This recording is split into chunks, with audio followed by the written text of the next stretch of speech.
Have you ever felt overwhelmed by the fast-paced modern world?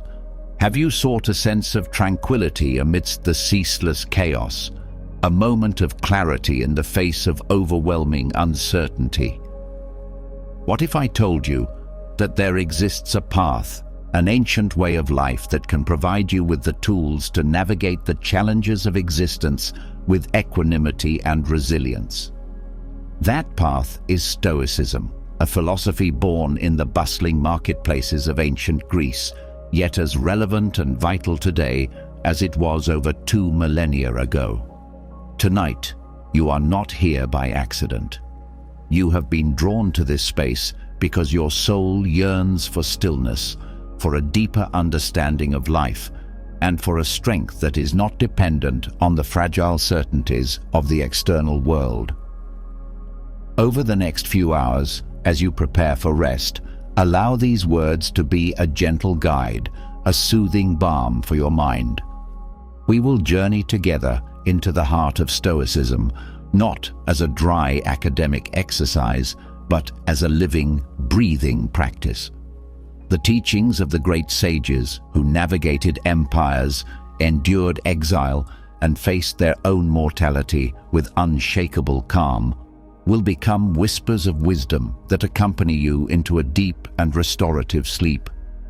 You do not need to strive or struggle. You do not need to memorize every phrase. Simply listen. Let the rhythm of these words wash over you, cleansing your mind of the day's burdens, just as a gentle rain cleanses the dust from the world. This is not just a lesson. It is a refuge. It is a space to build your inner citadel, a fortress of serenity that no external storm can breach. We will explore the art of discerning what you can control, the power of transforming adversity, the freedom found in embracing impermanence, and the profound joy of living a life of virtue. So take a deep, slow breath. Let your body relax. Let your shoulders drop, and allow your mind to become open and receptive. You are about to embark on a journey inward, a journey toward a more resilient, peaceful, and unbreakable version of yourself. Let us begin. The very first cornerstone of a resilient and peaceful life, a truth the ancient masters returned to again and again, is the profound art of discerning what is within your control from what is not. This may sound simple, almost deceptively so, yet within this single principle lies the key to unlocking a universe of inner freedom.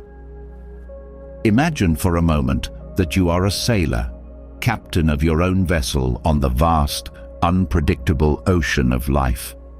The weather, the direction of the wind, the size of the waves, and the currents that pull beneath the surface, these are the external circumstances of your existence. You cannot command the storm to cease, nor can you bid the wind to blow in your favor. To attempt to do so would be an act of utter futility, a source of endless frustration and exhaustion. A wise sailor does not fight the sea. Instead, the wise sailor focuses with unwavering attention on the things they can control: the rudder that steers the ship, the set of the sails that catches the wind, and the calm clarity of their own mind that makes the decisions. Your life is this vessel. The external world, with its chaotic events, the opinions of others, the whims of fortune, and the passage of time, is the vast ocean. Your inner world, your judgments, your beliefs, your choices, your actions, and your attitude, is the rudder and the sails. The great sages of the past taught that most of our suffering arises not from the events themselves, but from our desperate attempts to control the uncontrollable. We suffer when we resist the natural flow of life, when we become enraged by a storm we cannot quell, when we are wounded by a wave we cannot stop. We exhaust our precious energy fighting battles that were never ours to win. Think of the things that have caused you anxiety this week. A comment from a colleague, a political headline, the traffic on your way home, the uncertainty of a future event. How many of these were truly within your power to change? And how much peace was sacrificed in the internal struggle against them? The moment you truly internalize this dichotomy of control, something miraculous happens. You release an immense burden you did not even realize you were carrying. You stop fighting the ocean and start mastering your ship. Your focus shifts from the external chaos to your internal sanctuary. When faced with a challenge, you can ask yourself this simple, powerful question: is this within my control?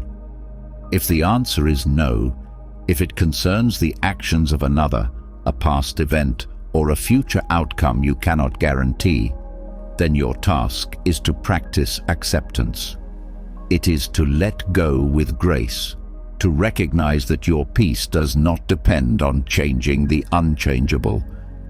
But if the answer is yes, if it concerns your own response, your effort, your attitude, your next action, then that is where you pour all of your focus, all of your energy, all of your will. This is not about passivity. It is about strategic wisdom. It is about conserving your strength for the battles that truly matter, the ones fought on the battlefield of your own soul. Tonight, as you rest, let this idea seep into the deepest parts of your being. Visualize yourself as that wise sailor. Feel the unnecessary tension in your body release as you let go of the need to control the wind and the waves. Feel your mind become clear and calm as you take firm hold of the rudder of your own will. You cannot control everything that happens in the world, but you always have absolute power over your mind and your response. That is your true freedom, a freedom that no one and no circumstance can ever take from you. Rest in this power, rest in this freedom. That is the silent strength that builds as you sleep, lesson after lesson, until it becomes the very foundation of who you are. Now that we have anchored ourselves in the wisdom of control, let us venture deeper into the heart of Stoic resilience by exploring the nature of perception. An ancient teacher who once was a slave and later advised emperors taught a timeless truth. We are not disturbed by events, but by the views we take of them. This is a revolutionary idea, for it shifts the source of our turmoil from the external world to the internal landscape of our own mind. It suggests that the world in itself is neutral. Events are simply events. It is the story we tell ourselves about them, the judgment we attach, the label we apply, that gives them the power to either uplift us or cast us down. Imagine your mind is a clear, calm lake. An event happens. A stone is thrown into the water. The stone itself is just a stone. The splash is just a splash. But it is the ripples that follow, the distortions on the surface, that obscure the clarity of the lake. These ripples are our judgments, our interpretations, our emotional reactions. A single event, losing a job for instance, can be interpreted in a multitude of ways. One person might see it as a catastrophe, a confirmation of their failure, a source of paralyzing fear. Their mind becomes a stormy, turbulent sea. Another person applying this ancient wisdom might see the very same event as an opportunity, a chance to pursue a new path, a call to reevaluate their passions, a moment to learn and grow. The event is the same. The interpretation is what creates the heaven or hell within. The practice of objective representation, or seeing things without our emotional coloring, is a powerful tool for building this resilience. It is the art of stripping away the subjective layers of judgment and seeing the bare facts of a situation. When you feel a surge of anger, anxiety, or despair, pause, take a breath, and ask yourself, what is the objective fact here, and what is the story I am adding to it? A friend does not return your call. The objective fact is just that. A call was not returned. The story you might add is, they are ignoring me. I have done something wrong. I am not important to them. These stories, these interpretations, are the source of the pain, not the event itself. By practicing this mental discipline, you create a crucial space between the stimulus and your response. In that space lies your freedom. In that space, you have the power to choose. You can choose to be swept away by the initial tide of emotion, or you can choose to observe the event with a calm and rational mind, deciding on a response that is aligned with your values and your peace. This does not mean you become an unfeeling robot. Emotions are a natural part of the human experience. The goal is not to suppress them, but to understand them and not be enslaved by them. It is to be the master of your inner world, not its victim. You can acknowledge a feeling of disappointment or sadness without letting it define your entire reality. You can feel the sting of criticism without letting it dismantle your self-worth. You are the sky, and your emotions are the weather. The weather changes, sometimes sunny, sometimes stormy, but the sky remains vast, calm, and undisturbed. Tonight, as your body finds rest and your mind begins to quiet, practice this gentle art of observation. If a worrisome thought appears, do not fight it.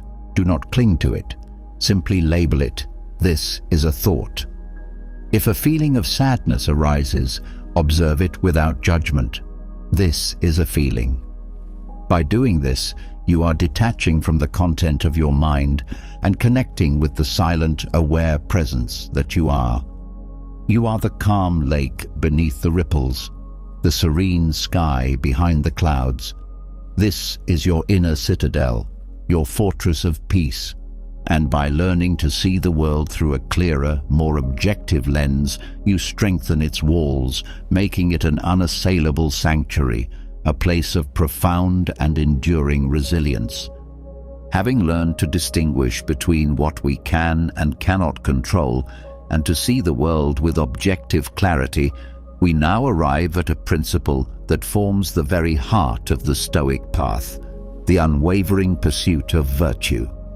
In our modern world, we are often taught to chase external markers of success: wealth, status, fame, and pleasure. We are told that these are the things that will bring us happiness.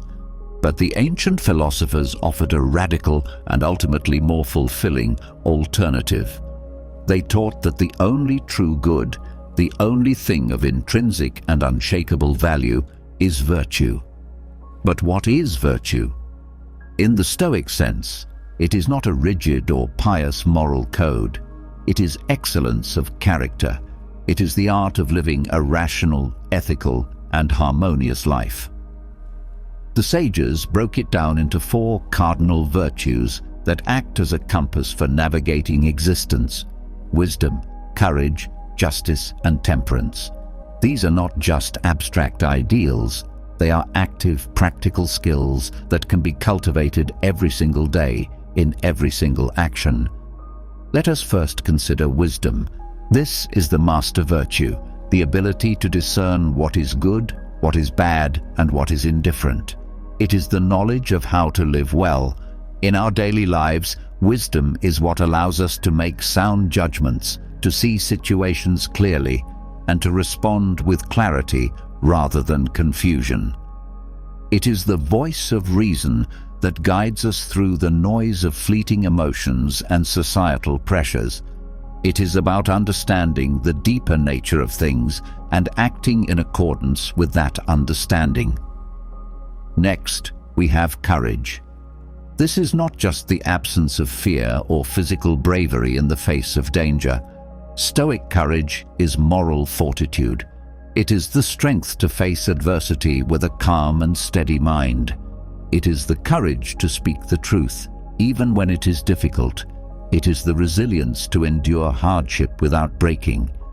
It is the determination to stand by your principles, even when the world pushes you to compromise.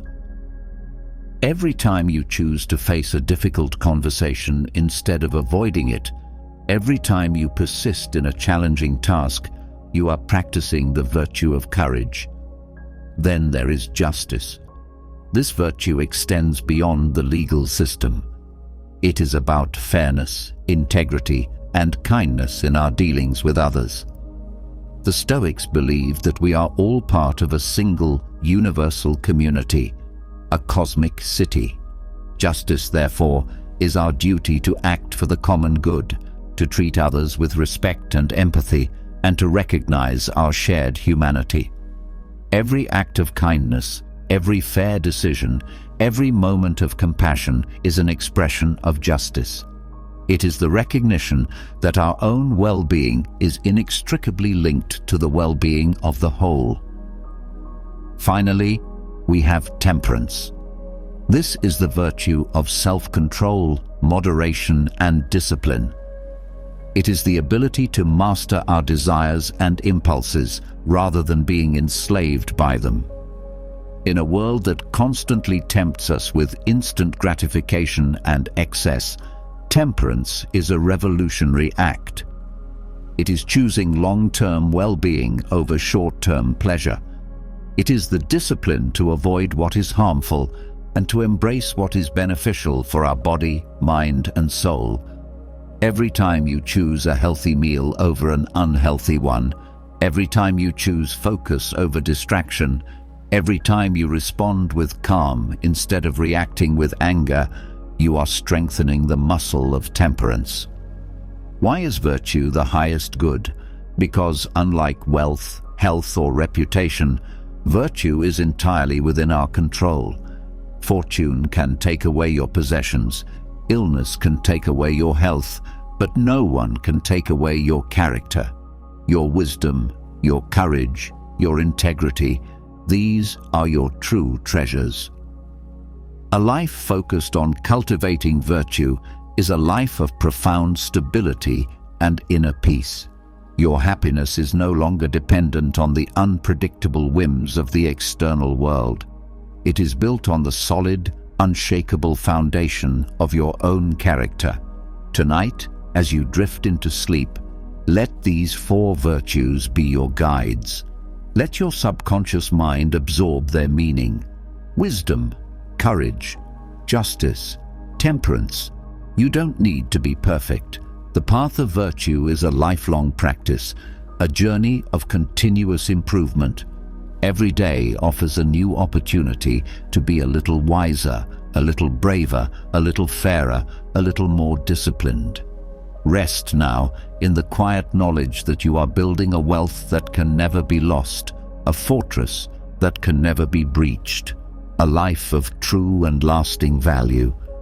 In our journey toward a resilient life, we must now confront a topic that modern society often prefers to keep hidden in the shadows: our own mortality. The ancient sages, however, did not shy away from this fundamental truth. In fact, they embraced it as one of the most powerful tools for living a vibrant, meaningful, and virtuous life. They had a practice, a meditation, which they called memento mori. Remember that you must die. This may sound morbid or depressing, but to the Stoics, it was the opposite. It was a catalyst for joy, a source of clarity, and a call to authentic living. By keeping the reality of death in mind, they were able to strip away the non-essential and focus on what truly mattered. Imagine you are walking through a bustling market, your senses overwhelmed by the sights, sounds, and smells. You are distracted by trivial desires, caught up in minor disputes, worried about unimportant matters.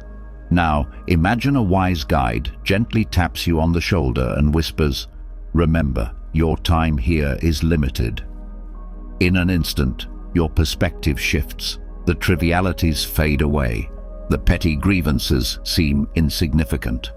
What comes into sharp focus is the preciousness of the moment, the importance of your relationships, the urgency of living your true purpose. This is the power of memento mori. It acts as a filter, helping you to distinguish between what is urgent and what is important, between the noise of daily life and the silent call of your soul. When you remember that you are going to die, you become less likely to waste your time on things that do not matter. You stop postponing your happiness, waiting for a perfect future that is never guaranteed. You start to live more fully in the present, for the present is all you truly have. A wise emperor who ruled a vast empire wrote in his private journal, "You could leave life right now. Let that determine what you do and say and think." He used this thought not to paralyze himself with fear, but to motivate himself to act with virtue, integrity, and purpose in every single moment. He knew that the awareness of death gives life its true value. Contemplating our mortality also has a profound effect on our relationships. It encourages us to forgive more easily, to love more deeply, and to express our appreciation for the people in our lives. When you remember that you and your loved ones are here for only a short time, you are less likely to hold on to grudges or let disputes fester. You are more inclined to cherish the time you have together, to be present, and to connect from the heart. Furthermore, the practice of memento mori cultivates humility. It reminds us that for all our achievements, possessions, and status, we are all subject to the same universal law. It puts our ego in its place and connects us to our shared humanity. It helps us to see beyond our individual concerns and to appreciate the grand, mysterious dance of existence. This practice is not about dwelling on death in a negative way. It is about using the awareness of death to live a better life. You can practice it in simple ways. When you wake up in the morning, take a moment to be grateful for a new day, a gift that is not guaranteed. When you face a difficult decision, ask yourself, if this were my last day, what would I choose? When you feel yourself getting caught up in trivial anxieties, gently remind yourself of the bigger picture. Tonight, as you lie in the quiet darkness, let this ancient wisdom bring you not fear, but peace. Let the awareness of your fleeting existence wash away your worries and fill you with a profound sense of gratitude. You are alive. You have this moment, this breath, this heartbeat. That is a miracle. Do not take it for granted. By remembering that you must die, you learn, paradoxically, how to truly live. You learn to embrace each day as a precious gift, to live with purpose, to love with abandon, and to find joy in the simple, profound act of being. Rest now, with this truth held gently in your heart.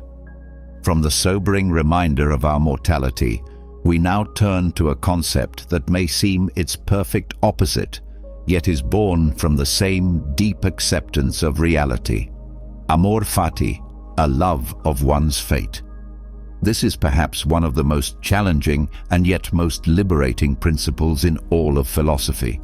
It is the practice of not just accepting everything that happens in your life, the good, the bad, the beautiful, the painful, but of loving it, of seeing it all as necessary, as essential threads in the unique and intricate tapestry of your existence. An influential thinker who endured great personal suffering and yet championed this idea, taught that we should want nothing to be different, not forward, not backward, not in all eternity. This is not a call for passive resignation. It is an active, fiery embrace of life in its totality. It is to say yes to every moment, to every experience, knowing that it all contributes to who you are and who you are becoming.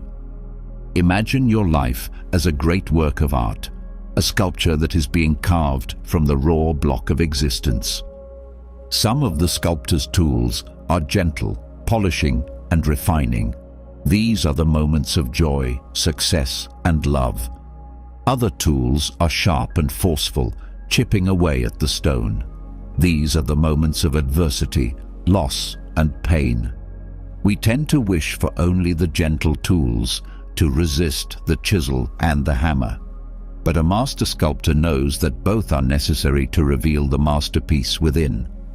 The deep cuts, the seemingly harsh blows, are what give the sculpture its depth, its character, its unique beauty.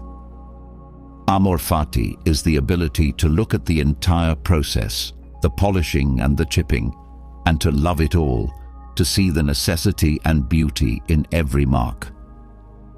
When you practice Amor fati, you stop fighting with reality. You cease the exhausting internal war of what if and if only. You no longer waste your energy lamenting the past or fearing the future. Instead, you channel that energy into the present moment, into living with courage and purpose, whatever the circumstances may be. This does not mean you don't feel pain. It does not mean you don't grieve loss. It means you experience these emotions fully, but you do not let them define you as a victim. You see the pain as a teacher, the loss as a catalyst for growth, the challenge as a forge for your character. You learn to find the opportunity within the obstacle, the strength within the struggle, the gift within the grief. How can one cultivate such a powerful mindset? It begins with a shift in perspective. When faced with a difficult situation, instead of asking, "Why is this happening to me?" ask, "What is this teaching me?" Or, "How can I use this to become stronger, wiser, more compassionate?" See every event not as a judgment on your worth, but as a neutral component of your path. See it as your fate, your unique curriculum designed for the growth of your soul. This is your path, and every twist and turn belongs to you. To love your fate is to love yourself, to accept and honor your entire journey, with all its triumphs and all its stumbles. It is the ultimate act of self-acceptance. Tonight, as you prepare for sleep, reflect on the path you have traveled. Think of the challenges you have overcome, the lessons you have learned, the ways in which adversity has shaped you into the person you are today. Can you find a thread of gratitude for even the difficult parts? Can you see how they were necessary? Let go of any resistance you may be holding. Embrace it all. Whisper to the universe and to yourself, "Yes, this is my life, and I love it, all of it." In this radical acceptance, you will find a peace that is unshakable, a joy that is not dependent on circumstances, and a freedom that is absolute. This is the profound gift of Amor fati. Rest in that love tonight. Let us now elevate our perspective, moving from the intimate love of our own fate to a broader, more expansive view of our place in the universe. The ancient philosophers understood the importance of perspective in managing our daily anxieties and finding a sense of calm amidst the chaos.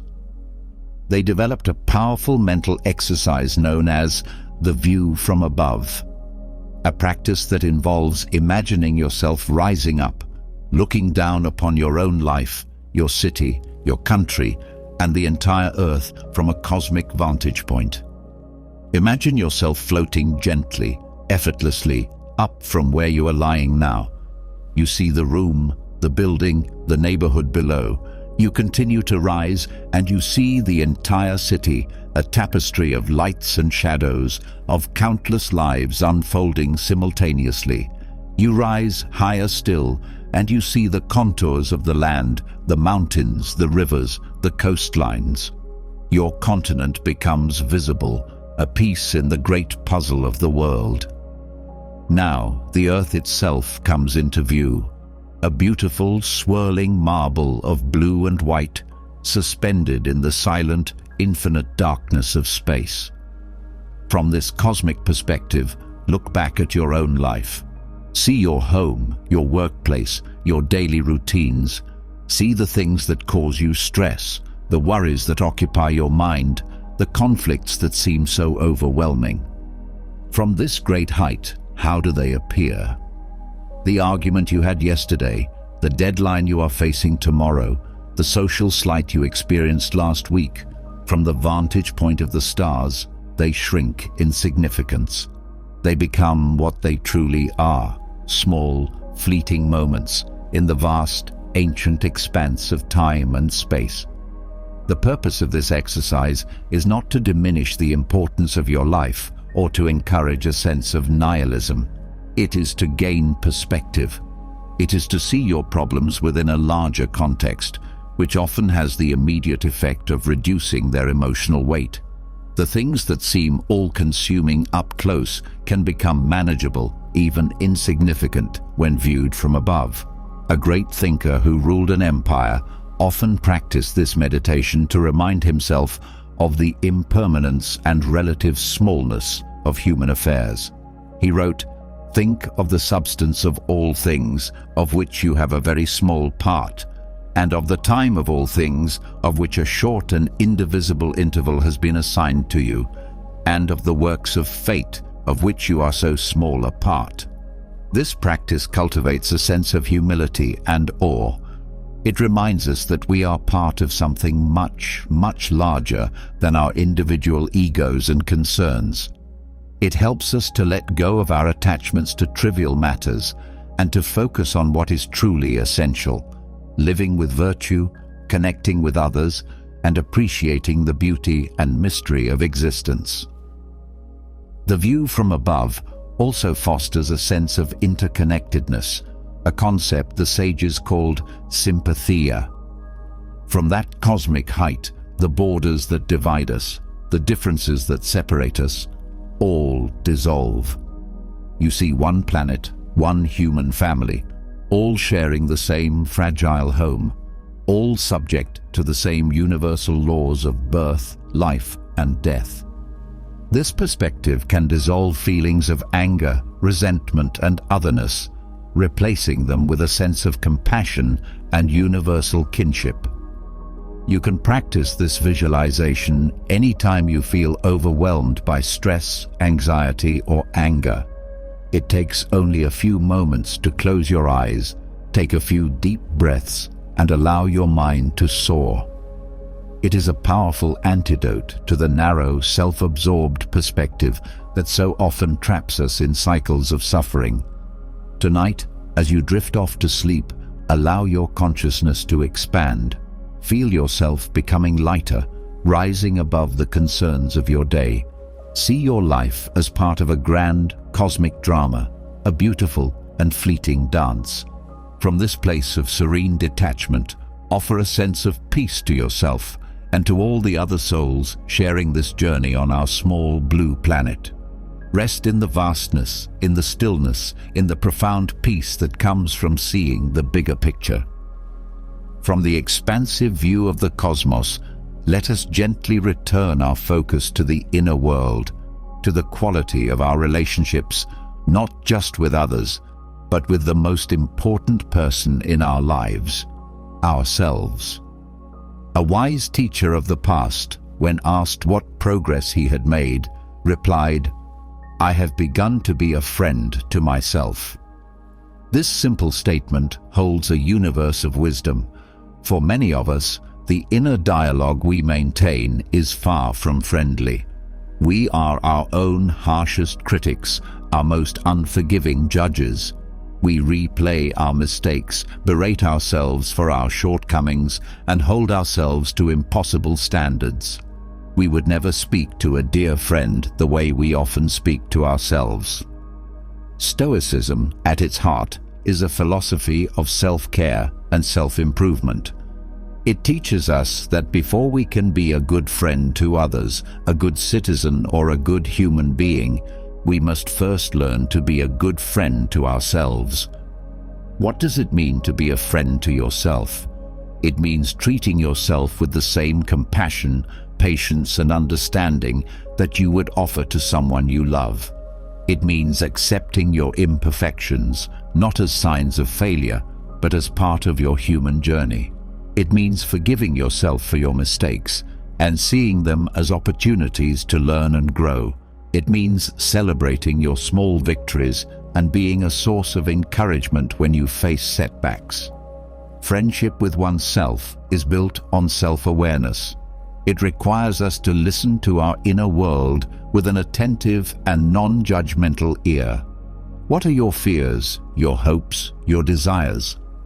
What are the stories you tell yourself? Are they stories that empower you or stories that limit you? A good friend listens without judgment and helps you to see yourself more clearly. You can do this for yourself through practices like journaling or quiet reflection. Being a friend to yourself also means taking care of your well-being, mind, body, and soul. It means ensuring you get enough rest, nourishing your body with healthy food, moving in ways that bring you joy, and feeding your mind with wisdom and beauty. It means setting healthy boundaries, saying no to things that drain your energy, and making time for activities that replenish your spirit. This is not selfishness. It is a prerequisite for a healthy and virtuous life. An ancient sage once taught that a person who is a friend to himself can never be truly alone. This is a profound truth. When you cultivate a rich and compassionate inner life, you carry a source of comfort, wisdom, and companionship within you at all times. You are less dependent on external validation or the presence of others to feel whole and at peace. Your own company becomes a sanctuary. This inner friendship is the foundation for all other healthy relationships. When you love and accept yourself, you are better able to love and accept others. When you are not seeking validation from the outside, you can connect with people from a place of authenticity and generosity, not from a place of need. You can offer true friendship because you have it within yourself. So tonight, as you prepare to rest, I invite you to make a gentle commitment to be a better friend to yourself. When a critical thought arises, can you meet it with a voice of compassion? When you think of a mistake you made, can you offer yourself forgiveness? Can you take a moment to acknowledge your own strength, your own resilience, your own efforts? Place a hand over your heart, and in the silence, you might simply say to yourself, I am here. I am with you. I am on your side. Let this be the beginning of a lifelong friendship, the most important one you will ever have. In the warmth of this self-compassion, may you find deep and peaceful rest. Let us now explore a concept that may seem paradoxical in a philosophy that so highly values virtue and justice: the practice of indifference. To the modern ear, indifference can sound cold, apathetic, or uncaring. But in the Stoic tradition, indifference, or apatheia, is a powerful and strategic tool for cultivating inner peace and focusing on what truly matters. It is not about a lack of feeling, but about a wise and discerning allocation of our emotional energy. The sages of old made a crucial distinction between things that are good, things that are bad, and things that are indifferent. For them, the only true good was virtue, wisdom, courage, justice, temperance, and the only true bad was vice, the opposite of these virtues. Everything else, health, wealth, reputation, pain, pleasure, life, and death, they classified as indifference. This does not mean that they thought these things had no value. They distinguished between preferred indifference, like health and wealth, and dispreferred indifference, like sickness and poverty.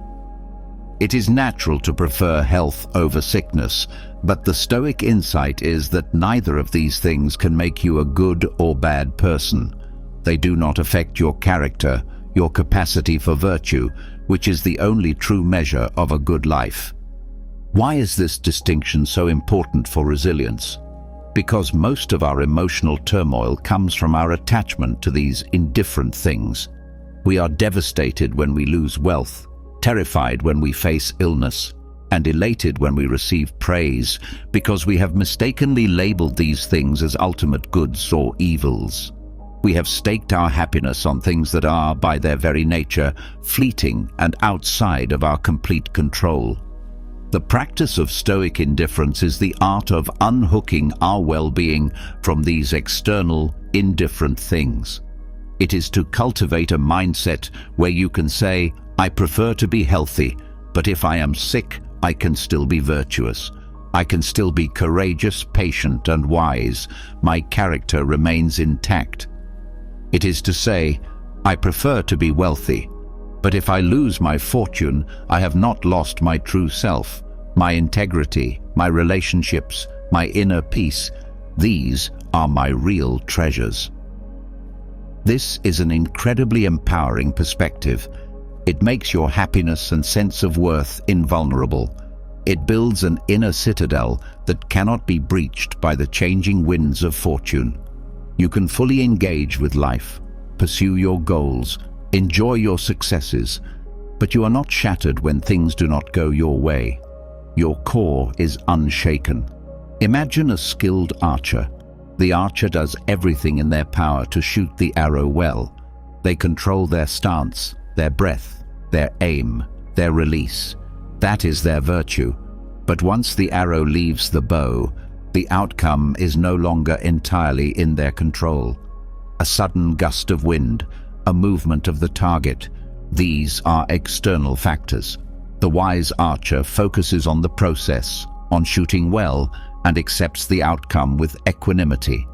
They are indifferent to whether the arrow hits the bullseye because they know they have done their part virtuously.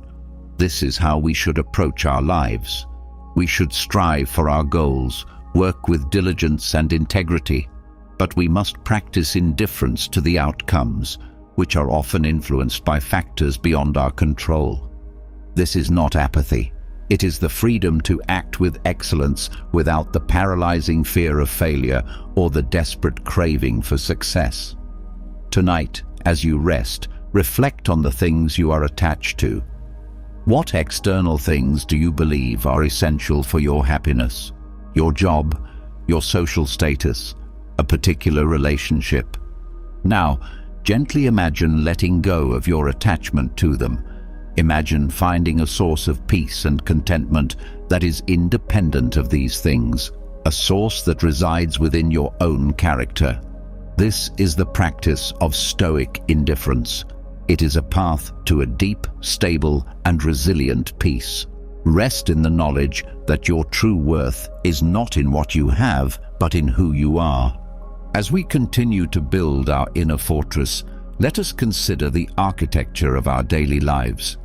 A resilient mind is not forged in grand, heroic moments, but in the small, consistent habits of our everyday existence. The ancient philosophers were firm believers in the power of routine and ritual, not as rigid constraints, but as a supportive structure for a virtuous and tranquil life. They understood that a well-ordered day leads to a well-ordered mind. Two of the most powerful rituals they practiced were the morning and evening reflections. These practices act as bookends to the day, creating a space for intention, awareness, and growth. Let us first explore the morning ritual. How you begin your day sets the tone for everything that follows. Instead of waking up and immediately being consumed by the digital deluge of emails, news, and social media, the Stoic practice is to start the day with intention and mental preparation. This can be a quiet period of just a few minutes, a sacred time for yourself before the world rushes in. During this time, you can practice what the sages called premeditatio malorum, or the premeditation of evils. This is not a pessimistic exercise in worrying. It is a pragmatic and empowering visualization. You calmly think about the challenges you might face during the day: a difficult colleague, an unexpected obstacle, a moment of frustration. You imagine yourself facing these challenges not with anger or anxiety, but with the Stoic virtues, with wisdom, courage, justice, and temperance. You rehearse your ideal response. By doing this, you are mentally preparing yourself. You are building a psychological armor. When challenges do arise, as they inevitably will, you are not caught off guard. You have already faced them in your mind and are ready to respond with equanimity and grace. You can also use this morning time to set your intention for the day. You might ask yourself, how can I be a better person today? How can I practice virtue in my actions? What is the most important thing for me to focus on? This connects you to your deeper values and provides a clear compass to guide you through the day's decisions. It shifts your focus from merely getting through the day to living the day with purpose. This morning ritual is a powerful act of self-mastery. It is a declaration that you are the conscious author of your day, not a passive reactor to its events. Now, let us turn to the evening review. Just as you begin the day with intention, it is equally important to end it with reflection. Before you drift off to sleep, take a few quiet moments to review your day. This is not a time for harsh self-judgment or regret. It is a gentle, honest accounting, done with the compassion of a good friend. A wise teacher of old would ask himself 3 questions each night. What bad habit did I curb today? What fault did I resist? In what way am I a better person? You can adapt these questions for yourself. Where did I act in alignment with my values today? Where did I fall short? What did I learn from my experiences? What am I grateful for? This practice of evening reflection is incredibly valuable for several reasons. Firstly, it promotes self-awareness. You become a keen observer of your own patterns of thought and behavior. Secondly, it accelerates your growth. By acknowledging your mistakes without shame, you can learn from them and make a conscious plan to do better tomorrow. And thirdly, it cultivates gratitude. By actively looking for the good in your day, you train your mind to see the abundance in your life, which is a powerful antidote to anxiety and dissatisfaction. Together, the morning and evening rituals create a powerful cycle of intention, action, and reflection. They transform your days from a series of random events into a conscious practice of living well. Tonight, as you prepare for sleep, perhaps you can begin this practice. Gently ask yourself, what is one thing I am grateful for from this day? What is one thing I learned? Let this simple reflection be a peaceful and clarifying end to your day. And know that with each morning's intention and each evening's review, you are not just living your life, you are crafting your soul. In our modern pursuit of a good life, the concept of wealth often looms large, defined almost exclusively in terms of money, possessions, and assets. We are conditioned to believe that more is better, and that our happiness and security are directly proportional to the size of our bank account. The ancient philosophers, however, offered a far more profound and enduring definition of wealth. They taught that while material resources have their place, true wealth is the richness of the soul, a treasure built from virtue, wisdom, and inner peace. They understood that a person could be a king and yet be a miserable slave to their desires, while another could be a humble artisan and possess the immeasurable wealth of a tranquil mind.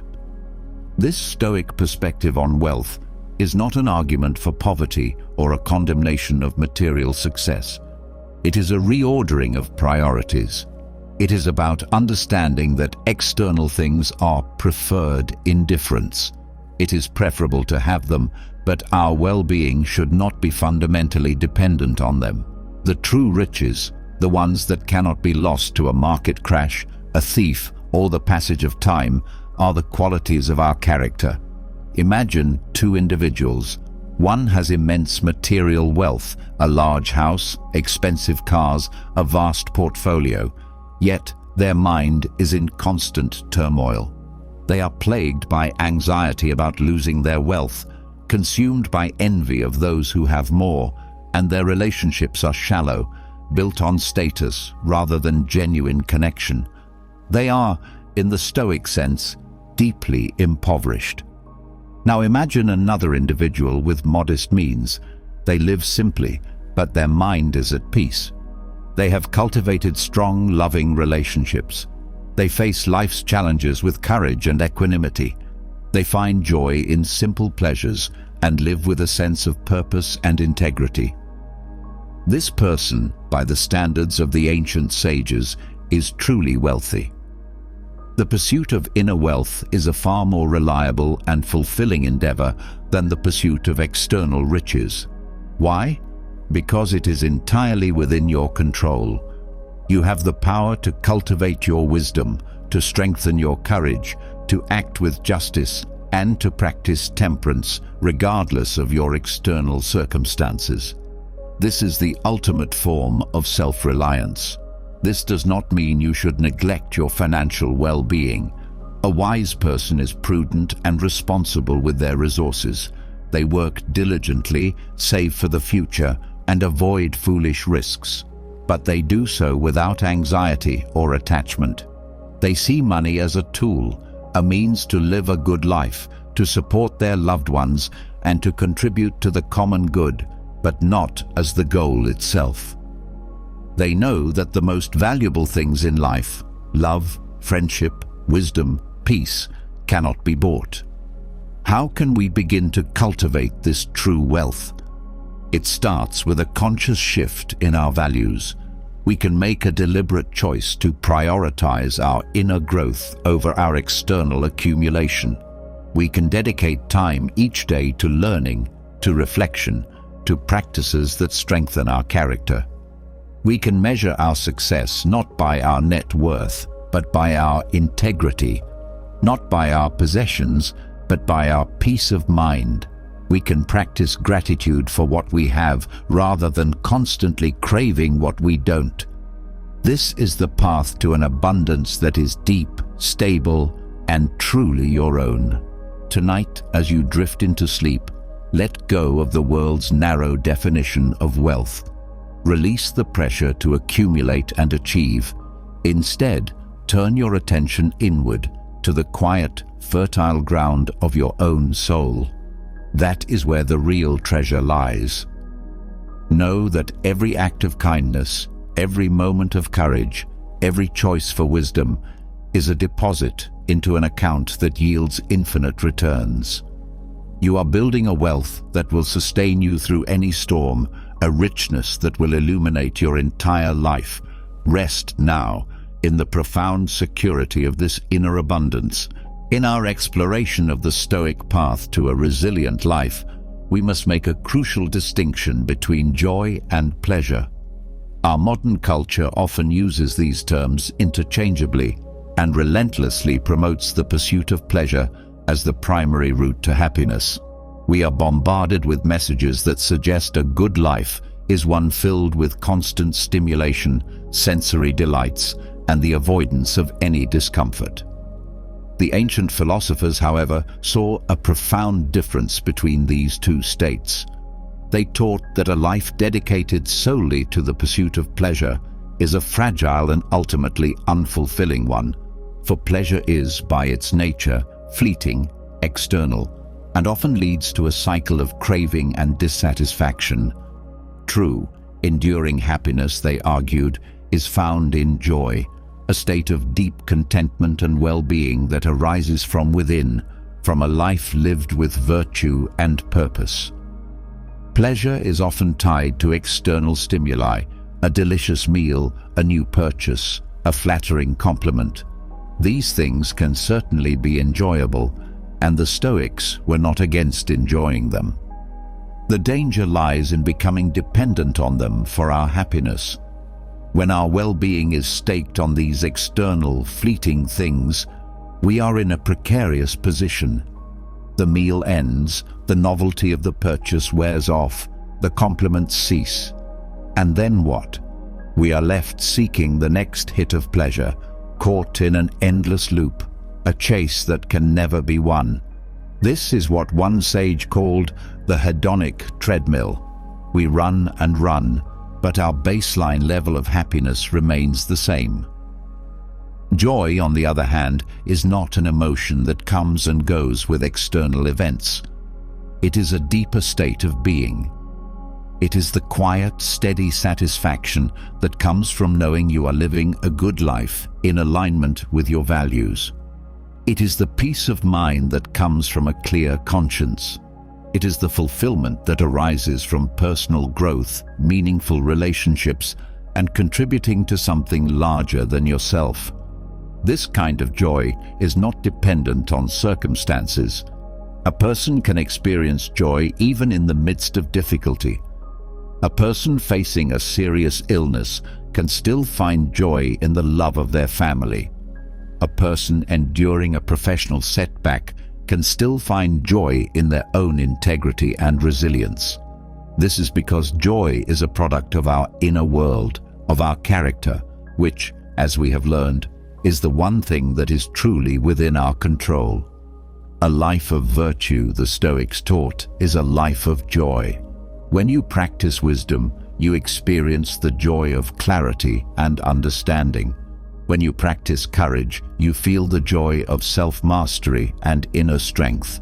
When you practice justice, you know the joy of connection and compassion.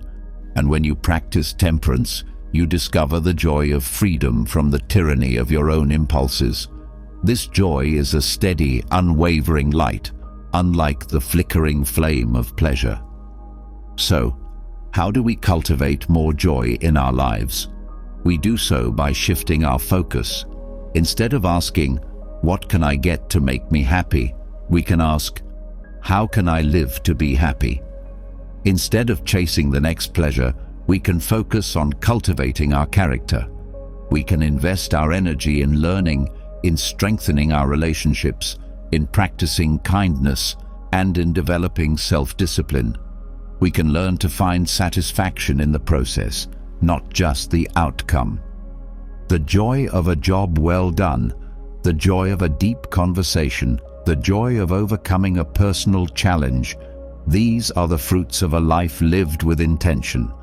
Tonight, as you relax and prepare for sleep, let go of the relentless pursuit of pleasure.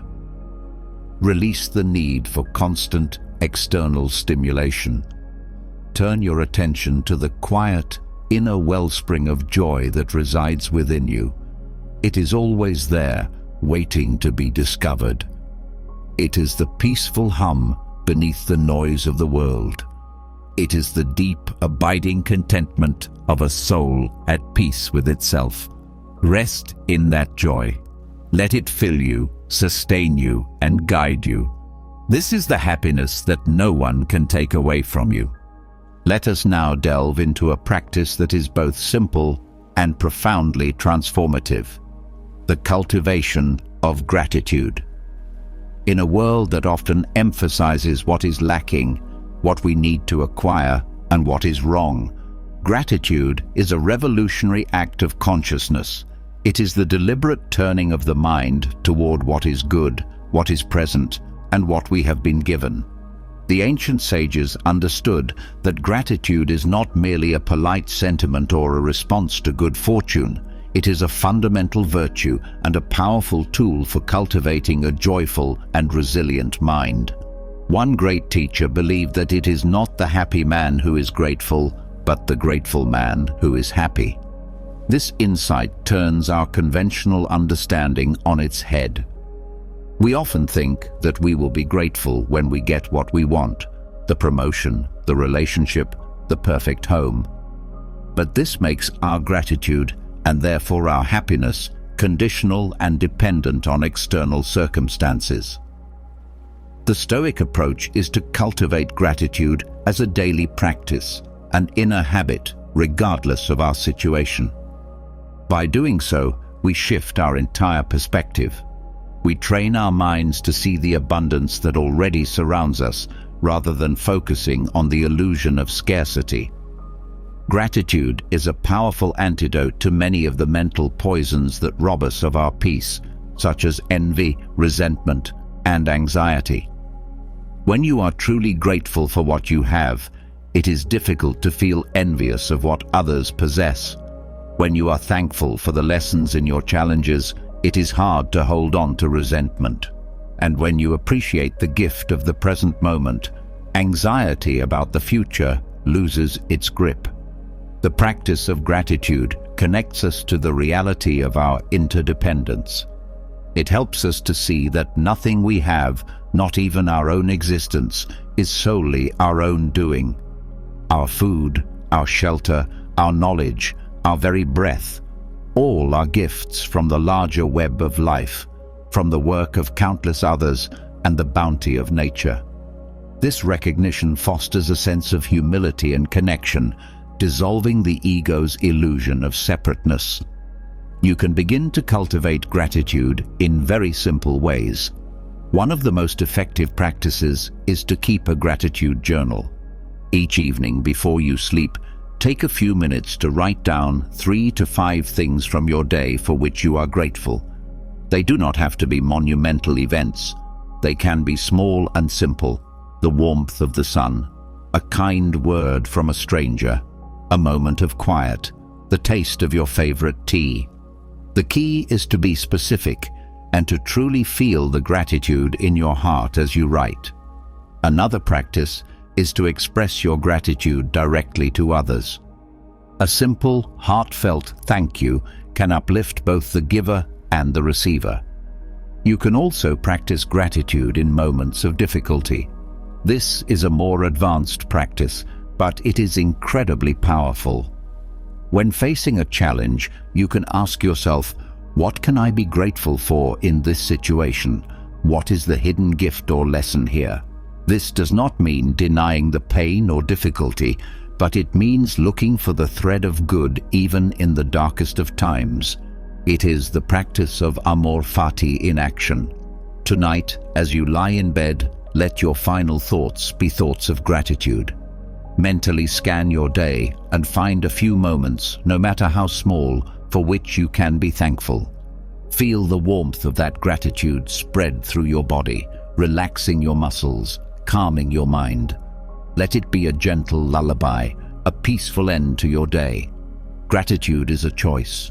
It is a muscle that grows stronger with use, and it is one of the most direct paths to the deep, abiding joy that is the hallmark of a life well lived.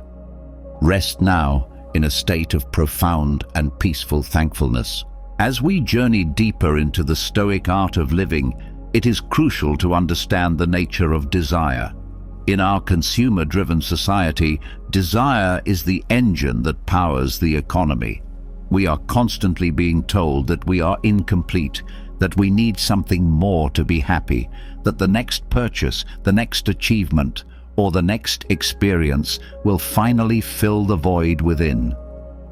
This creates a state of perpetual wanting, a restlessness that keeps us striving but never truly satisfied. The ancient philosophers saw this clearly. They taught that true freedom and peace come not from satisfying all our desires, but from mastering them, from freeing ourselves from their tyrannical grip. An influential sage who was born a slave taught that it is not the man who has too little, but the man who craves more that is poor. This is a radical redefinition of poverty and wealth. It suggests that a person can be a billionaire and be impoverished by their insatiable desires, while another person of simple means can be rich in their contentment. The problem is not desire itself. Desire is a natural human impulse. The problem arises when our desires are unchecked, when they are based on false beliefs about what will bring us happiness, and when they control us rather than us controlling them. The Stoics made a useful distinction between natural and unnatural desires. Natural desires are those that are necessary for our survival and well-being, such as the desire for food, water, shelter, and companionship. These desires are generally easy to satisfy and are not a source of great turmoil. Unnatural desires, on the other hand, are those created by society and our own false judgments. These include the desire for excessive wealth, fame, power, and luxury. These desires are insatiable. The more you get, the more you want. They are the source of most of our anxiety, envy, and dissatisfaction. The path to mastering desire begins with self-awareness. We must become keen observers of our own minds, noticing when a desire arises. We can then use our reason, our faculty of wisdom, to examine it. We can ask ourselves, is this a natural desire or an unnatural one? Is this something I truly need or something I have been conditioned to want? If I satisfy this desire, will it bring me lasting joy or just fleeting pleasure followed by more craving? This process of rational examination allows us to gain distance from our impulses. It creates a space where we can choose our response rather than acting on autopilot. We can consciously choose to let go of desires that do not serve our long-term well-being. This is the practice of temperance or self-control in action. It is a strengthening of the will. Another powerful practice is to voluntarily experience discomfort. The sages would periodically live simply, eating plain food and wearing coarse clothing, to remind themselves that they did not need luxury to be happy. This practice, sometimes called practicing poverty, is not about self-punishment. It is about building resilience and detaching from the fear of loss. When you know you can be content with little, you are no longer terrified of losing what you have. You are free. This is a profound form of inner wealth. Mastering desire is not about leading a life of joyless austerity. It is about clearing away the clutter of unnecessary wants so that you can more fully appreciate the true sources of joy, virtue, relationships, learning, and the beauty of the natural world. It is about finding abundance not in what you have, but in what you do not need. Tonight, as you prepare for rest, observe any desires that may arise in your mind. Notice the longing for something to be different, the craving for a future pleasure, or the regret over a past one. Do not judge these desires. Simply see them for what they are, fleeting mental events, and then gently let them go. In the space that remains, find a quiet contentment with the present moment, just as it is. You are here, you are breathing, you have everything you truly need. Rest in that simple, profound truth. The journey of self-improvement and the cultivation of a resilient mind is not one that must be walked alone. While Stoicism places great emphasis on self-reliance and the power of one's own reason, it also recognizes the immense value of learning from the wisdom of others. The ancient philosophers understood the importance of having mentors, teachers, and role models to guide us on the path. One of the great thinkers of that era advised his friend, "Choose a master whose life you admire, and let his words and deeds be your guide." This is an invitation to consciously select our influences, to seek out wisdom wherever we can find it, and to learn from the examples of those who have walked the path before us. A mentor, in the Stoic sense, is not necessarily someone you know personally. It can be a historical figure, a philosopher, an author, or anyone whose life and character you admire. The great sages of the past can be our mentors. We can study their lives, read their words, and strive to emulate their virtues. By keeping their example in mind, we have a benchmark, a standard to which we can aspire. This gives us a clear direction for our own growth. When we face a difficult situation, we can ask ourselves, How would my mentor handle this? What would they do or say? This simple question can provide immense clarity and guidance. It can lift us out of our own limited perspective and connect us to a source of greater wisdom and courage. The role of the mentor is to show us what is possible. When we see someone who embodies the qualities we wish to cultivate, serenity in the face of chaos, courage in the face of fear, integrity in the face of temptation, it inspires us and gives us confidence that we too can develop these qualities. Their life becomes a living testament to the philosophy, proving that it is not just a set of abstract ideals, but a practical and achievable way of life. In our modern world, we are surrounded by a multitude of potential influences, not all of them positive. Social media, celebrity culture, and advertising often present us with role models who embody superficial values, fame, wealth, and physical beauty. The Stoic practice of choosing a mentor is a conscious act of resistance against these shallow influences. It is a decision to be guided by wisdom rather than by popularity, by character rather than by charisma. It is crucial to choose our mentors wisely. We should look for individuals who exemplify the virtues we wish to cultivate. We should admire them not for their external achievements, but for their inner character. Are they wise? Are they courageous? Are they just and temperate? Do they live with integrity and purpose? These are the questions we should ask.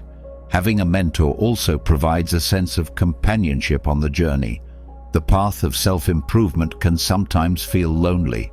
Knowing that others have faced similar struggles and have found a way through can be a great source of comfort and encouragement. We are part of a long lineage of seekers, a tradition of wisdom that stretches back for millennia. We are not alone. So, who will you choose as your guide? Perhaps it is a philosopher whose words resonate with you. Perhaps it is a historical leader you admire for their integrity. Perhaps it is a family member or a teacher who has shown you great kindness and wisdom. You can have more than one. The important thing is to consciously choose to learn from their example. Tonight, as you drift towards sleep, you might bring to mind someone whose life inspires you. Reflect on their qualities. What is it about them that you admire? How can you begin to cultivate those same qualities in your own life? Let their example be a light that illuminates your path, a source of strength and inspiration. In the company of such noble guides, your own journey to wisdom and resilience is enriched and accelerated. In the intricate social fabric of human existence, it is almost inevitable that we will encounter the emotion of envy. We look at the lives of others, their successes, their possessions, their relationships, and we feel a pang of longing, a sense of our own inadequacy. This feeling, if left unchecked, can be a corrosive poison, eating away at our peace of mind and distracting us from our own unique path. The ancient philosophers, with their keen understanding of human psychology, recognized the destructive nature of envy and offered powerful wisdom on how to overcome it. They taught that envy arises from a fundamental misunderstanding of what constitutes a good life. It is born from the false belief that our happiness depends on acquiring the external things that others possess. We have already explored the Stoic idea that true wealth is not in external possessions, but in the virtue and peace of our own soul. When we truly internalize this, the power of envy begins to dissolve. If someone else has more money, a higher status, or a more glamorous lifestyle, a wise person understands that these are indifferent things. They do not determine a person's character or their true happiness. The person we envy may be wealthy on the outside, but impoverished and miserable on the inside.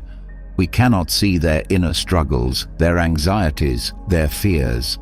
We are comparing our inner reality with their outer appearance, which is never a fair or accurate comparison. The antidote to envy is to turn our focus away from the lives of others and back onto our own. An ancient teacher advised, "Cease to be a judge of others and be a rigorous examiner of yourself." Your life's work is not to compete with others, but to compete with your own potential. Your journey is unique. Your path has its own challenges and its own blessings. To compare your path with someone else's is to disrespect your own journey. It is like a rose wishing it were a lily, or a stream wishing it were an ocean. Each has its own unique beauty and purpose. The practice of focusing on your own path is one of the most liberating things you can do. It frees you from the exhausting and endless game of comparison. It allows you to channel all your energy into your own growth, into cultivating your own garden. What are your unique talents? What is your true purpose? How can you be a better version of yourself today than you were yesterday? These are the questions that lead to a fulfilling and joyful life. Gratitude, as we have discussed, is also a powerful antidote to envy. When you are actively grateful for the blessings in your own life, there is little room for envy to take root. Every time you feel a pang of envy, you can consciously shift your focus to something you are grateful for. This simple act can rewire your brain, creating new neural pathways of contentment and appreciation. It is also helpful to remember the Stoic concept of sympatheia, the interconnectedness of all things. We are all part of the same human family. The success of another person does not diminish your own. In a healthy community, we can learn to celebrate the successes of others, to be inspired by them rather than diminished by them. Their success can be a testament to what is possible for all of us. When you feel envy, do not judge yourself for it. It is a common human emotion.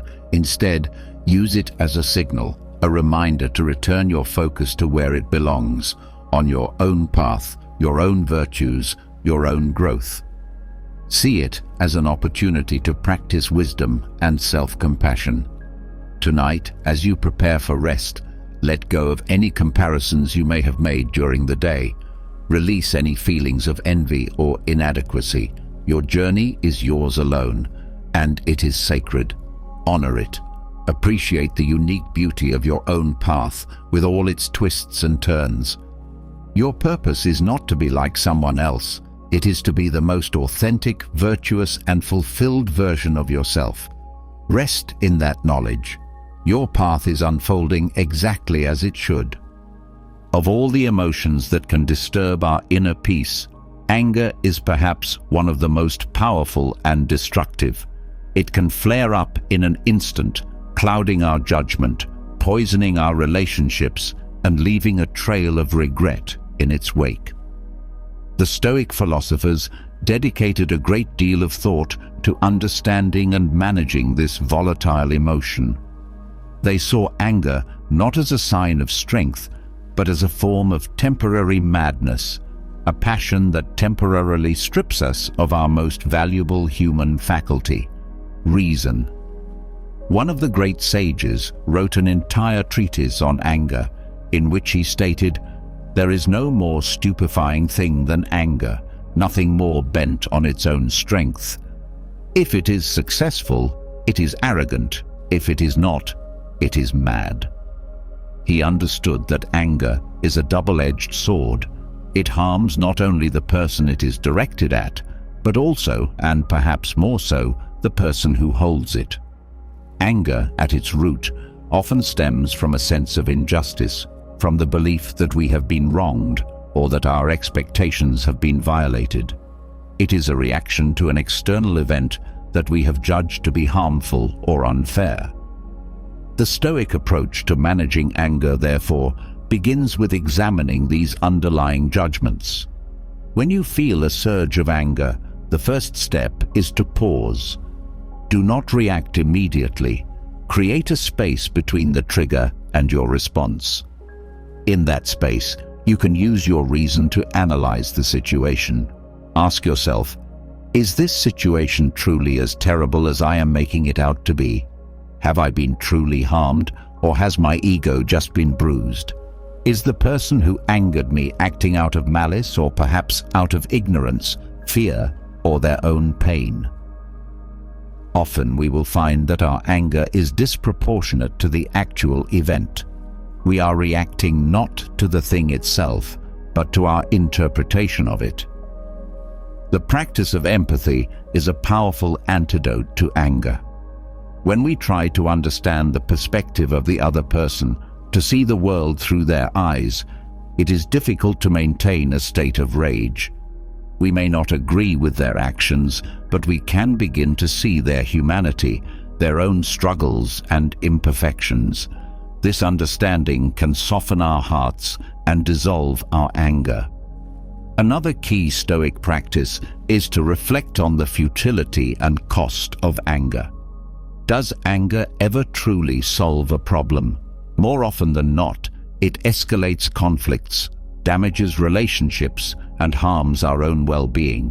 It is a high price to pay for a fleeting sense of righteousness. A wise person chooses their battles carefully and understands that peace of mind is a far greater prize than winning an argument. This does not mean we should be passive in the face of true injustice. The Stoic is not a doormat. When action is required, it should be taken from a place of calm, clarity, and reason, not from the heat of passion. A just response is firm, decisive, and aimed at resolving the situation, not at inflicting punishment. It is about restoring balance, not about seeking revenge. Managing anger is a skill that requires daily practice. It is about catching the first spark before it becomes a wildfire. It is about choosing a reasoned response over an impulsive reaction. Every time you succeed in doing this, you are strengthening the muscle of your own self-control and fortifying your inner citadel. Tonight, as you prepare for sleep, let go of any anger or resentment you may be holding from the day. Breathe it out. It does not serve you. It is a heavy burden that prevents you from finding rest. Forgive those who may have wronged you, not for their sake, but for your own. Forgiveness is the act of reclaiming your own peace. Remember that you have the power to choose your response in every situation. You can choose peace. You can choose reason. You can choose calm. Rest now in the quiet, undisturbed sanctuary of your own serene mind. In the course of our lives, we will inevitably be hurt by the actions of others. People will disappoint us, betray us, and act in ways that cause us pain. Our natural reaction is often to hold on to this pain, to nurture a sense of grievance and resentment. We may feel that forgiving the other person is to let them off the hook, to condone their behavior, but the ancient philosophers taught a profound and liberating truth. Forgiveness is not something we do for the other person. It is a gift we give to ourselves. Holding on to anger, resentment, and the desire for revenge is like drinking poison and expecting the other person to die. It is a heavy burden that poisons our own soul, robs us of our peace, and keeps us chained to the past. The person who hurt us may have moved on with their life, while we are left to suffer in the prison of our own bitterness. Forgiveness is the key that unlocks that prison door. It is the act of letting go of the burden of resentment and reclaiming your own inner freedom. This does not mean you have to forget what happened. It does not mean you have to condone the harmful behavior. And it does not necessarily mean you have to reconcile with the person who hurt you. It simply means you are making a conscious choice to release the negative emotions that are binding you to the pain. You are choosing peace over turmoil, freedom over bondage. The Stoic view of justice can help us in this process. The sages believe that people who do wrong do so out of ignorance. They do not understand what is truly good. They are acting from a place of a flawed or underdeveloped character. As one great emperor wrote, "When people injure you, ask yourself what good or harm they thought would come of it. If you understand that, you'll feel sympathy rather than outrage or anger." When we see the actions of others as a product of their own confusion and suffering, it is easier to let go of our personal anger. We can see them not as evil, but as mistaken. We can feel a sense of compassion for their inner turmoil, which is the root of their harmful actions. This does not excuse their behavior, but it depersonalizes it, making it easier for us to release our emotional charge. The process of forgiveness is often not a single event, but a journey. It may require patience and self-compassion. You can start by simply setting the intention to forgive. You can acknowledge your pain, allow yourself to feel it without judgment, and then make a conscious choice to begin the process of letting it go. You might find it helpful to write a letter to the person who hurt you, expressing all your feelings, and then, as a symbolic act, burn it, releasing the pain with the smoke. Another powerful practice is to wish the other person well. This may sound difficult, but it is a radical act of freeing yourself. When you can genuinely wish for the happiness of someone who has caused you pain, you have truly liberated yourself from the chains of resentment. Your well-being is no longer tied to their fate. You are free. Tonight, as you rest, scan your heart for any lingering resentments or grievances you may be holding. Acknowledge them with compassion, and then, if you feel ready, make the gentle choice to begin to let them go. Visualize the heavy chains of resentment dissolving and feel the lightness and freedom that comes in their place. Forgiveness is the ultimate act of self-love. It is the clearing of your inner space so that it can be filled with peace, joy, and love. Rest now in the spacious, open, and peaceful sanctuary of a forgiving heart. In our hyper-connected world, we are constantly exposed to the opinions of others. Social media, news outlets, and our own social circles create a ceaseless barrage of judgments, praise, and criticism. It is easy to become entangled in this web, to stake our self-worth and our happiness on the shifting sands of public opinion. We may find ourselves constantly seeking validation, terrified of disapproval, and shaping our lives to fit the expectations of others. The ancient sages saw this as a form of voluntary slavery. They taught that to be truly free, we must liberate ourselves from our dependence on external validation. An influential teacher of that time poignantly asked, "I have to die. If it is now, well then I die now. If later, then now I will take my lunch, since the hour for lunch has arrived, and dying I will tend to later." This seemingly simple statement contains a profound lesson about priorities. It teaches that we should be governed by our own reason and our own values, not by the external events or the opinions of others. What other people think of you is ultimately their business, not yours. Their opinions are a reflection of their own beliefs, their own experiences, and their own biases. They are not a true measure of your worth. To base your self-esteem on the praise of others is to build your house on sand. The same people who praise you today may criticize you tomorrow. Their favor is fickle and unreliable. The Stoic path is to build your house on the solid rock of your own character, your own virtue. Your focus should be on living with integrity, on acting in alignment with your deepest values. When you know you are doing the right thing, when your conscience is clear, the opinions of others lose their power over you. You can listen to feedback, you can learn from criticism, but you are not crushed by it. Your sense of self is anchored in something much deeper and more stable. This does not mean you should be arrogant or dismissive of others. A wise person is humble and open to learning, but they are able to distinguish between constructive feedback that can help them grow and empty praise or malicious criticism that is best ignored. They have a strong internal compass that allows them to navigate the social world with grace and integrity.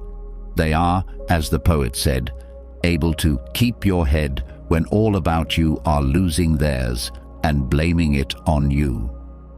How can we cultivate this inner freedom? It begins with self-knowledge. You must know what your own values are. What is truly important to you? What principles do you want to live by?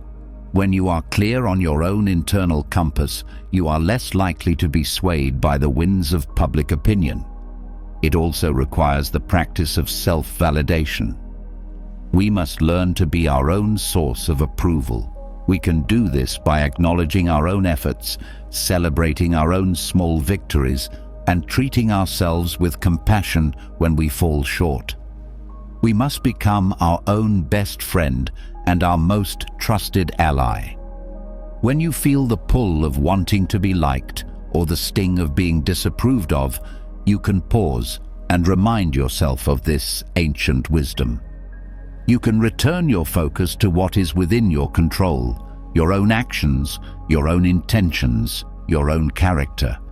You can choose to be guided by your inner truth rather than by the noisy chorus of the world.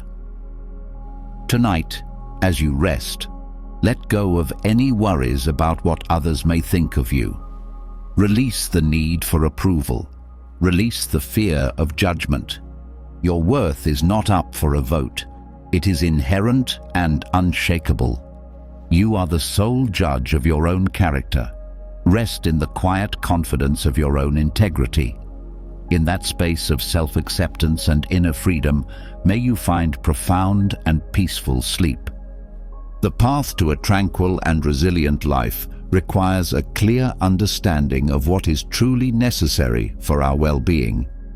Our modern consumerist culture bombards us with the message that happiness is found in accumulation, that our needs are endless, and that we must constantly strive for more. This creates a state of perpetual dissatisfaction, where we are always chasing the next thing, believing it will finally bring us contentment. The Stoic philosophers offered a powerful antidote to this modern malaise, the wisdom of distinguishing between what we truly need and what we merely want. A great Roman thinker who lived a life of both immense wealth and profound simplicity taught that the person who is content with what they have is the richest of all. He understood that true wealth is not about having great possessions, but about having few wants. This is a fundamental shift in perspective that can liberate us from the endless cycle of desire and disappointment. The Stoics suggested that our true needs are actually quite simple and easy to satisfy. We need food and water to nourish our bodies, shelter to protect us from the elements, and companionship to nourish our souls. Nature, they believed, has provided for these basic needs in abundance. The problem arises when we confuse our wants with our needs. We may want a gourmet meal, but we only need simple, nutritious food. We may want a mansion, but we only need a safe and comfortable home. We may want the admiration of thousands, but we only need the genuine connection of a few dear friends. These manufactured wants, often fueled by advertising and social comparison, are insatiable. They are a bottomless pit that can never be filled. The more we get, the more we want, and our peace of mind is sacrificed in this relentless pursuit. The practice of differentiating between needs and wants is an exercise in wisdom and self-control. It requires us to pause before we act on a desire and to ask ourselves with honesty, is this something I truly need? Or is this just a fleeting want? Will this bring me lasting joy and well-being, or just a momentary pleasure? This simple act of questioning can break the spell of impulsive consumption and reconnect us with our true values. This does not mean we must live a life of harsh asceticism. The Stoics were not against enjoying the good things in life. but they believed we should enjoy them without becoming dependent on them. We should be able to appreciate a fine meal, but also be content with a simple one. We should be able to enjoy a comfortable home, but not have our happiness destroyed if we have to live more simply. This is the essence of resilience. It is the ability to be happy and virtuous in any circumstance. By simplifying our needs, we become less vulnerable to the whims of fortune. We are less afraid of loss, because we know that our true well-being does not depend on the things that can be taken away. We discover a profound sense of freedom and security that comes not from our bank account, but from our own inner resources. This is the wealth that truly matters. Tonight, as you prepare for sleep, reflect on your own needs and wants. What are the things you believe you need to be happy, and how many of them are truly essential? Can you find a sense of contentment in the simple, fundamental blessings of your life? The breath in your body, the roof over your head, the love in your heart. Let go of the striving, the wanting, the endless pursuit. In the quiet simplicity of the present moment, you will find that you already have everything you need to be at peace. Rest in that abundance. Rest in that freedom. At the core of a meaningful and resilient life lies the Stoic principle of duty. The ancient philosophers believed that as rational social beings, we have a responsibility to act with purpose and integrity, to fulfill our roles in the world to the best of our ability. This is not a grim or burdensome obligation, but a source of profound satisfaction and inner peace. The practice of duty is about aligning our actions with our deepest values and contributing to the common good. A great emperor and philosopher of the past began each day by reminding himself of his duty. At dawn, when you have trouble getting out of bed, tell yourself, "I have to go to work. As a human being, what do I have to complain of if I'm going to do what I was born for? The things I was brought into the world to do? Or is this what I was created for, to huddle under the blankets and stay warm?" This is a powerful call to action. It reminds us that we have a purpose, that our lives are not meant to be spent in passive comfort, but in active, virtuous engagement with the world. Our duty, in the Stoic sense, is multifaceted. We have a duty to ourselves, to cultivate our reason, to strengthen our character, and to live in accordance with our highest potential. This is the foundation of a good life. We cannot be of service to others if we have not first taken care of our own soul. We also have a duty to others, to our families, our friends, our communities, and to the larger human family.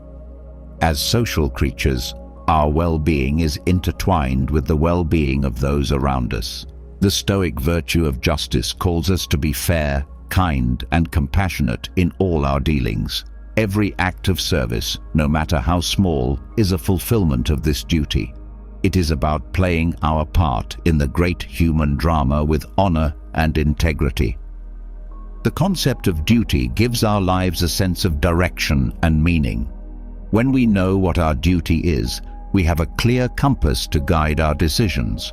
We are no longer adrift in a sea of conflicting desires and distractions.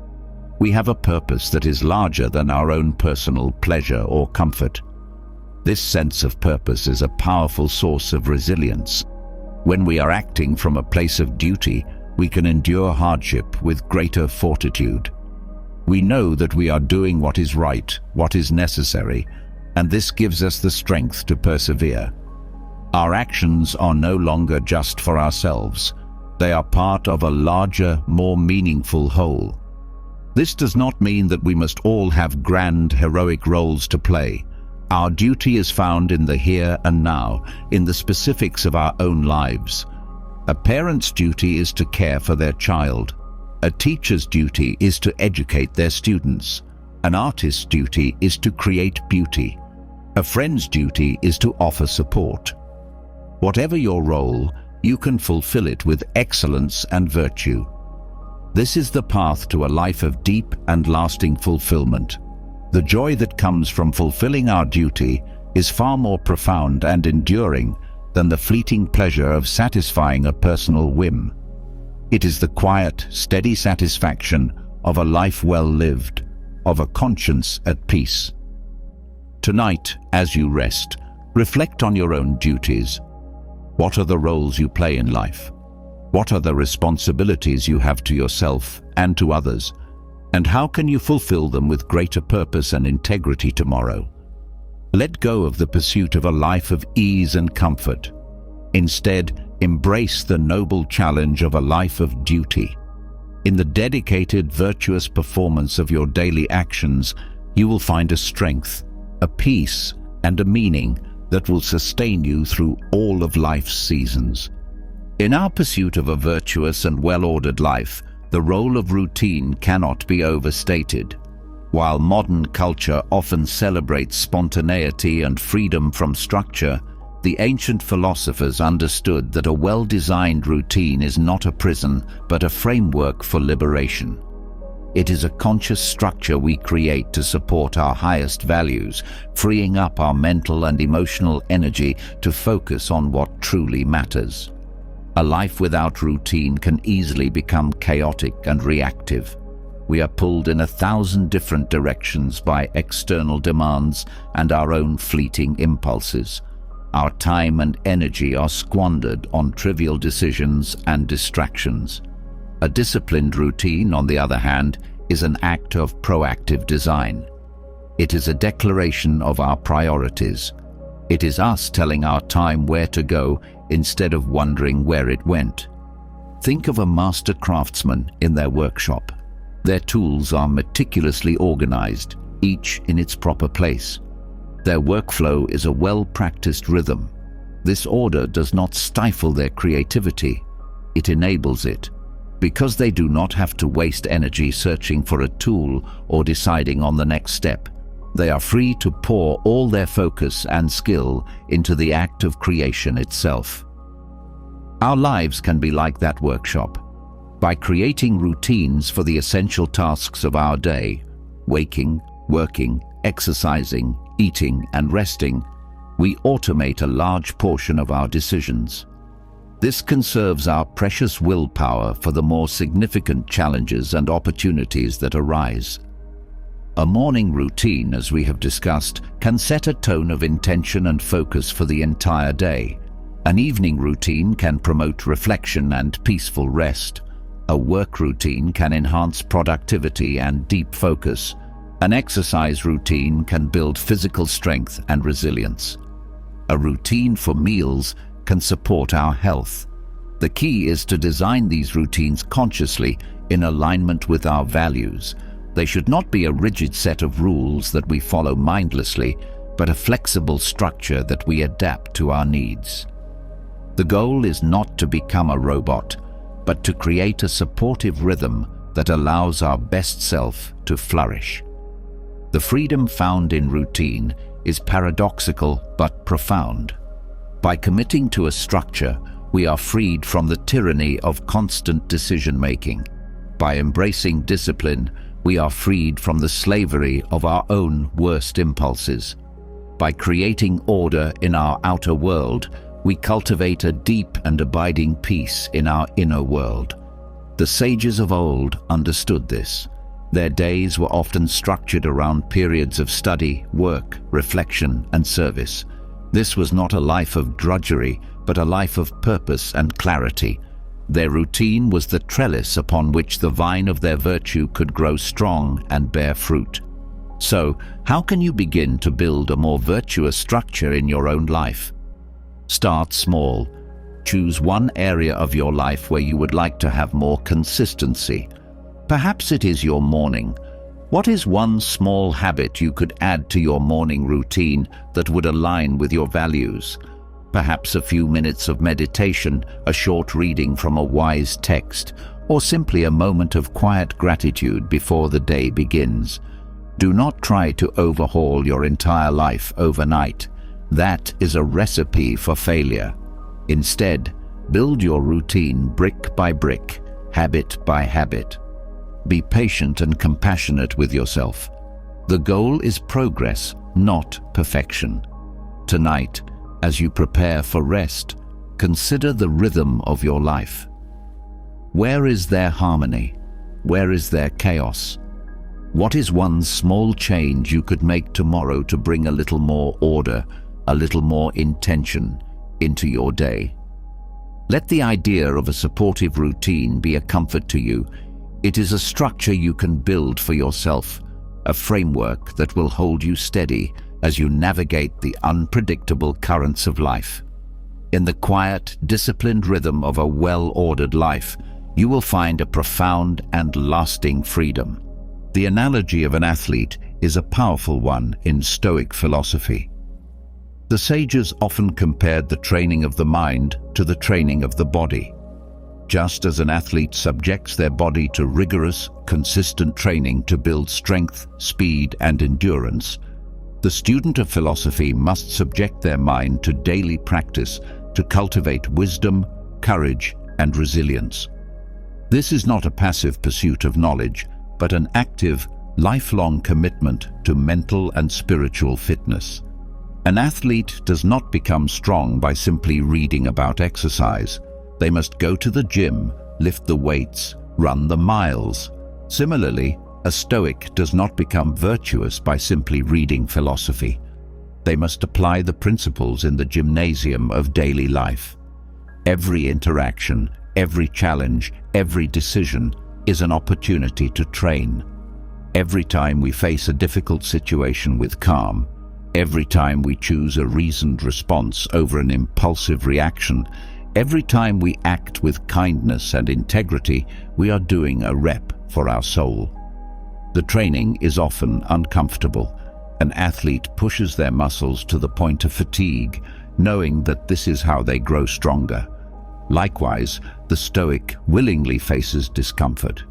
They practice voluntary hardship, living simply, fasting, or deliberately facing their fears, to toughen their mind and reduce their dependence on external comforts. They know that a mind that has only known ease will be brittle and fragile when faced with real adversity. A mind that has been tempered by challenges, on the other hand, is strong and resilient. The training must be consistent. An athlete who only trains sporadically will never reach their peak performance. It is the daily, disciplined effort that yields results. The same is true for our character. We must practice the virtues every day, in small ways and large. We must engage in our morning and evening reflections, monitor our judgments, and work to align our actions with our values, day in and day out. This consistent effort is what transforms philosophical ideas into lived realities, into the very fabric of our being. An athlete also needs a good coach or a training plan. As we have discussed, we can choose the great sages of the past as our mentors. Their writings are our training manuals. They provide us with the principles, the techniques, and the inspiration we need to guide our practice. We can study their words, reflect on their example, and use their wisdom to shape our own training regimen. And just like an athlete, we must be patient with our progress. There will be days when we feel strong and days when we falter. There will be victories and there will be setbacks. This is all part of the process. The key is to not get discouraged, to learn from our mistakes, and to get back to the training the next day with renewed commitment. The goal is not to achieve a state of perfect, static virtue. The goal is the process itself, the continuous, lifelong effort to become a better, wiser, and more resilient human being. The joy is found in the training, in the feeling of growing stronger, in the quiet satisfaction of a day lived well. Tonight, as your body rests and recovers, remember that your mind is also an incredible instrument, capable of amazing feats of strength and resilience. And you are its dedicated trainer. You have the power to shape it, to strengthen it, to cultivate its highest potential. See your life as a grand athletic endeavor, a noble contest. The prize is not a medal or a trophy, but something far more valuable: a tranquil mind, a virtuous character, and a life of profound meaning and joy. Rest now, like a dedicated athlete after a good day's training, knowing that you are growing stronger with each conscious effort. In the Stoic conception of a good life, friendship holds a special and honored place. But the sages' understanding of friendship was far deeper than mere companionship or social pleasure. For them, true friendship was a bond of shared virtue, a connection between two souls who are both committed to the journey of self-improvement and living an ethical life. It was a relationship built not on utility or pleasure, but on mutual respect, admiration for each other's character, and a shared love of wisdom. A wise Roman philosopher wrote to his friend, "If you consider any man a friend whom you do not trust as you trust yourself, you are mightily mistaken, and you do not sufficiently understand what true friendship is." This highlights the profound level of trust and intimacy that characterizes a Stoic friendship. It is a relationship where you can be completely yourself, where you can share your deepest thoughts, your struggles, and your aspirations without fear of judgment. Your friend is a mirror for your soul, someone who helps you to see yourself more clearly and holds you accountable to your own highest values. This kind of friendship is a powerful catalyst for personal growth. A true friend is not someone who simply flatters you or agrees with everything you say. A true friend is someone who challenges you to be better, who gently points out your blind spots, and who encourages you when you falter on the path of virtue. They are a training partner in the gymnasium of life, someone with whom you can practice the philosophical arts. You can discuss ideas, debate ethical dilemmas, and support each other in facing life's challenges. In this way, friendship becomes a shared journey toward wisdom. The Stoics believed that we are all interconnected, part of a single human community. Friendship is the most intimate and powerful expression of this interconnectedness. It is in the context of a virtuous friendship that we most fully practice the social virtues of justice, kindness, and compassion. By caring for the well-being of our friend, by acting with fairness and integrity in our relationship, we are cultivating the very qualities that make us good citizens and good human beings. How do we find and cultivate such friendships? It begins with becoming the kind of person you would want as a friend. You must first be committed to your own path of virtue. As the saying goes, like attracts like. When you are living a life of integrity and purpose, you will naturally draw similar people into your life. Cultivating a Stoic friendship requires honesty, vulnerability, and a willingness to both give and receive constructive feedback. It requires dedicating time and attention to nurturing the bond, to engaging in meaningful conversation, and to being there for your friend in times of need. It is one of the most worthwhile investments you can make in your life. This deep, virtuous friendship is a source of immense joy and resilience. It is a refuge in times of trouble, a source of celebration in times of success, and a constant inspiration to continue on the path of self-improvement. It is one of the greatest treasures a person can possess, a wealth of the soul that far surpasses any material riches. Tonight, as you rest, think of the friends in your life. Are there relationships that embody this ideal of shared virtue? Take a moment to feel a sense of gratitude for these precious bonds, and perhaps consider how you can be a better friend tomorrow, more present, more compassionate, more encouraging. And if you feel you lack this kind of deep connection, do not despair. Begin by being a better friend to yourself and by walking the path of virtue with dedication.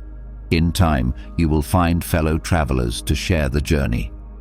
Rest now in the warmth and security of the idea of true friendship, a sacred bond of the soul. Life, in its inevitable unfolding, will present us with moments of profound sorrow and loss. We will lose loved ones, face disappointments, and experience the pain of endings. In these moments, our resilience is put to the ultimate test. Modern culture often encourages us to suppress or avoid grief, to be strong and move on as quickly as possible. The Stoic philosophers, however, offered a wiser and more compassionate approach. They did not advocate for the suppression of grief, but for navigating it with dignity, reason, and an understanding of the natural order of things. The first step in the Stoic approach to grief is to accept the reality of loss. The sages taught that we should not be surprised by the vicissitudes of life. They practiced premeditating on potential losses, not to become morbid, but to be mentally prepared. They understood that everything we love and cherish is on loan to us from fortune, and at any moment it may be recalled. As one teacher advised, when you are tucking your child into bed at night, you might silently reflect, "You may not be here in the morning." This is not a dark thought, but a radical practice of appreciating the present moment and accepting the impermanence of all things. When loss does occur, it is natural to feel pain. The Stoics were not unfeeling statues. They acknowledged the deep emotional impact of grief. A great Roman thinker who lost his own beloved daughter wrote movingly about his sorrow. However, he distinguished between natural, initial grief and prolonged, self-indulgent mourning. He believed that the initial shock and pain are natural and should be allowed. But to wallow in sorrow indefinitely, to let it consume our lives, is an act of unreason. It is to rebel against the nature of reality. The key is to use our reason to manage our grief. We can acknowledge our pain without letting it overwhelm our rational mind. We can allow ourselves to feel the sorrow, but we do not have to be defined by it. We can remind ourselves that our loved one's life was a gift, and we can be grateful for the time we had with them. We can focus on the beautiful memories, on the love that was shared, rather than solely on the pain of the absence. A powerful Stoic practice is to separate our judgments from the event. The loss itself is a neutral fact. It is our interpretation. This is a terrible tragedy. I cannot live without them. That creates the intense suffering. We can learn to see the loss as part of the natural cycle of life, as painful as it may be. This does not erase the pain, but it can prevent it from spiraling into despair. The Stoics also emphasized our duty to continue living, not just for ourselves, but for others. Even in our grief, we have roles to play, responsibilities to fulfill. By focusing on our duties, on being of service to others, we can find a sense of purpose that can help to carry us through the darkest times. We can honor the memory of our loved ones by living our own lives with greater virtue and compassion. Navigating grief is a deeply personal journey, and there is no single right way to do it. But the Stoic path offers a framework of dignity, resilience, and wisdom. It allows us to honor our pain without being consumed by it. It teaches us to find strength in reason, solace in gratitude, and purpose in duty. It shows us that even in the face of the greatest losses, we can maintain our inner citadel, our unshakable core of peace and integrity. Tonight, if you are carrying the weight of grief, be gentle with yourself.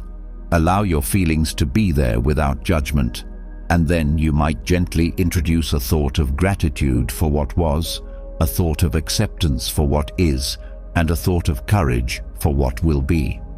You are stronger than you know. Your capacity for resilience is immense. Rest now in the quiet, healing sanctuary of your own brave heart. The universe is change. Our life is what our thoughts make it. This profound statement from a Roman emperor encapsulates a central tenet of Stoic philosophy. The world is in a constant state of flux, and our ability to thrive depends on our capacity to adapt with flexibility and a well-ordered mind. Change is the only constant in life. Seasons change, our bodies change, our relationships change, our circumstances change. To resist this fundamental law of nature is to set ourselves up for a life of constant struggle and frustration. A tree that is rigid and unbending will snap in a strong wind, while a tree that is flexible and sways with the breeze will endure. So it is with the human mind. The Stoic path is not about building a rigid, unyielding character, but about cultivating a flexible, adaptable, and resilient one. It is about learning to bend without breaking, to flow with the currents of life rather than fighting against them. This mental flexibility is a product of our reason. By understanding that change is natural and inevitable, we can greet it not with fear and resistance, but with a sense of curiosity and openness. When faced with an unexpected change, a shift in our career, a move to a new city, a change in our health, our first reaction might be anxiety. We cling to the familiar and fear the unknown. The Stoic practice is to pause and observe this initial reaction, and then to use our reason to reframe the situation. Instead of seeing the change as a threat, we can choose to see it as an opportunity to learn, to grow, to experience something new, to develop new skills, to prove our own resilience. This is the alchemy of the Stoic mind, the ability to turn a potential obstacle into a stepping stone. This adaptability also applies to our plans and expectations. We may have a clear vision for our future, a detailed map of how we want our lives to unfold. But life rarely follows our maps precisely. There will be detours, roadblocks, and unexpected turns. The wise person holds their plans lightly. They work diligently towards their goals, but they are not shattered when things do not go exactly as planned. They are able to pivot, to adjust their sails, to find a new path forward. They understand that the journey itself is the goal, and that the lessons learned along the way are often more valuable than the original destination. The practice of the view from above is a powerful tool for cultivating this flexibility. By zooming out and seeing our lives in the context of the vastness of time and space, we are reminded of the smallness and transience of our individual plans. This cosmic perspective can help us to let go of our rigid attachment to specific outcomes and to embrace the larger, mysterious flow of existence. Cultivating flexibility also means being open to changing our own minds. A wise person is not dogmatic. They are willing to listen to new ideas, to consider different perspectives, and to update their own beliefs in the light of new evidence or deeper understanding. They are in a constant state of learning and growth. Their mind is not a fixed monument, but a living, evolving garden. Tonight, as you rest, let go of any rigid attachments you may be holding. Release your grip on how you think things should be. Embrace the idea of life as a fluid, dynamic dance. You are a dancer, and your task is to move with grace and skill, adapting to the ever-changing rhythm of the music. You do not need to know all the steps in advance. You just need to be present, attentive, and willing to move. In this state of flexible, open awareness, you will find a profound sense of peace and freedom. You are no longer at war with reality. You are in harmony with it. Rest now in the gentle, flowing current of life. In our goal-oriented culture, we are often fixated on the idea of perfection. We strive for the perfect career, the perfect relationship, the perfect body, the perfect life. We believe that happiness lies at the end of this quest, in the final achievement of a flawless state. This pursuit of perfection, however, is often a source of great anxiety, frustration, and self-criticism. It is a race with no finish line, for perfection is an illusion, an unattainable ideal that always remains just out of reach. The ancient philosophers, with their deep understanding of human nature, offered a wiser path: to embrace the process and to let go of the obsession with a perfect outcome. They taught that the value of an endeavor lies not in the final result, but in the quality of the effort, in the virtue and intention we bring to the journey itself. Think again of the archer. Their goal is to hit the bullseye. But a wise archer knows that the final landing place of the arrow is not entirely within their control. A gust of wind, a subtle flaw in the arrow, many external factors can intervene. The wise archer, therefore, focuses on what they can control, the process of shooting. They focus on their stance, their breathing, their aim, their release. They strive to perform the act of shooting with excellence. This is where their virtue lies.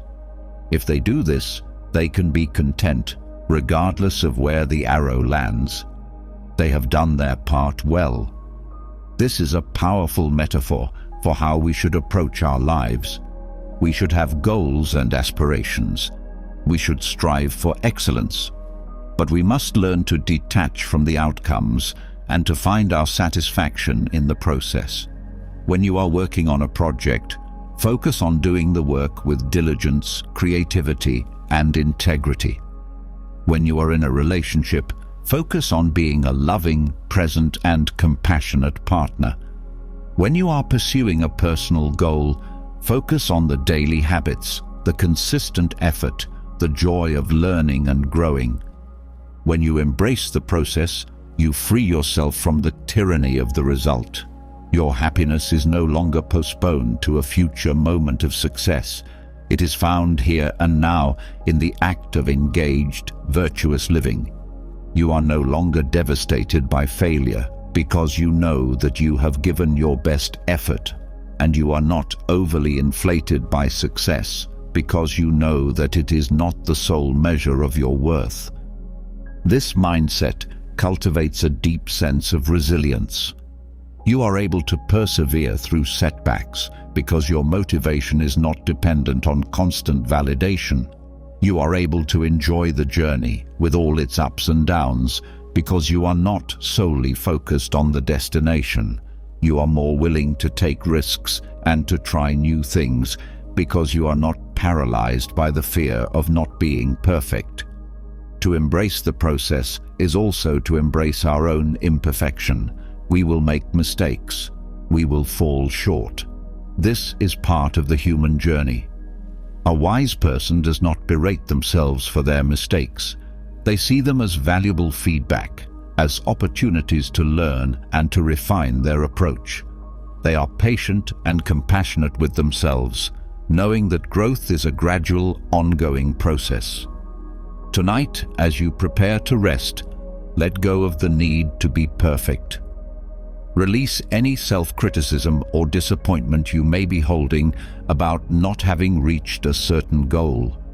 Instead, shift your focus to your efforts. Acknowledge the diligence, the courage, and the intention you brought to your day. Find satisfaction in the process of your own becoming. You are a work in progress, a masterpiece in the making. And the beauty lies not in a final, flawless state, but in the dynamic, ongoing, and perfectly imperfect process of your own unfolding. Rest now in the peaceful acceptance of your own journey. In the social landscape of our lives, The desire to be liked and to fit in is a powerful and deeply ingrained human impulse. From a young age, we learn to seek the approval of others, our parents, our teachers, our peers. This can be a healthy impulse, as it helps us to form bonds and to live harmoniously in a community. However, this desire can become a source of great suffering when it leads us to compromise our own integrity, to silence our own truth, and to live an inauthentic life. The Stoic philosophers championed the virtue of authenticity. They believed that a good life is one lived in alignment with our own reason and our own deepest values. This sometimes requires the courage to be disliked, to stand apart from the crowd, and to be true to ourselves, even when it is unpopular. A great teacher of the past, who was himself exiled for his philosophical views, understood this well. He taught that we should be more concerned with the state of our own soul than with the opinions of others. He knew that seeking external validation is a form of slavery, as it makes our happiness dependent on something we cannot control, the judgments of other people. When we live to please others, we give away our power. We become chameleons, constantly changing our colors to fit our surroundings. We may become agreeable and well-liked, but we lose something far more valuable, our own soul. We feel a sense of inner conflict, a quiet unease that comes from not living in alignment with our own truth. The courage to be disliked is not about being abrasive, rude, or intentionally contrarian. It is not about a rebellious disregard for the feelings of others. A just and compassionate person always treats others with respect. Rather, the courage to be disliked is about having a firm inner center. It is about knowing who you are and what you stand for, and having the strength to live by your principles, even if others disagree or disapprove. It is the courage to say no to a request that violates your values. It is the courage to speak up for what you believe is right, even if you are the only one. It is the courage to pursue a path that is true to your own heart, even if your family or friends do not understand. This is a path of profound integrity, and it is ultimately the path to true self-respect. When you know that you are living an authentic life, you develop a deep and abiding sense of inner peace. You are no longer tossed about by the winds of public opinion. You are anchored in the quiet confidence of your own conscience. This does not mean that we should be indifferent to the feedback of those we trust and respect. A wise person is always open to learning and growth, and the perspective of a true friend can be an invaluable gift. But we must learn to distinguish between constructive feedback that helps us to become better and the pressure to conform that diminishes us. Cultivating the courage to be disliked requires self-knowledge and self-compassion. We must take the time to understand our own values, and we must be willing to stand by ourselves to be our own staunchest ally, especially when we feel the sting of disapproval. Tonight, as you rest, reflect on your own life. Are there areas where you are afraid to be your true self? Are you compromising your values to win the approval of others? And what would it feel like to let go of that fear, to stand tall in your own truth? Imagine the freedom, the lightness, the integrity of an authentic life. It is a life of courage, it is a life of peace, and it is a life that is available to you, one brave choice at a time. Rest now, in the quiet strength of your own authentic heart. The human mind has a natural tendency to focus on what is wrong, what is missing, what is lacking. This negativity bias, as modern psychologists call it, was a useful survival mechanism for our ancient ancestors, helping them to be alert to potential dangers.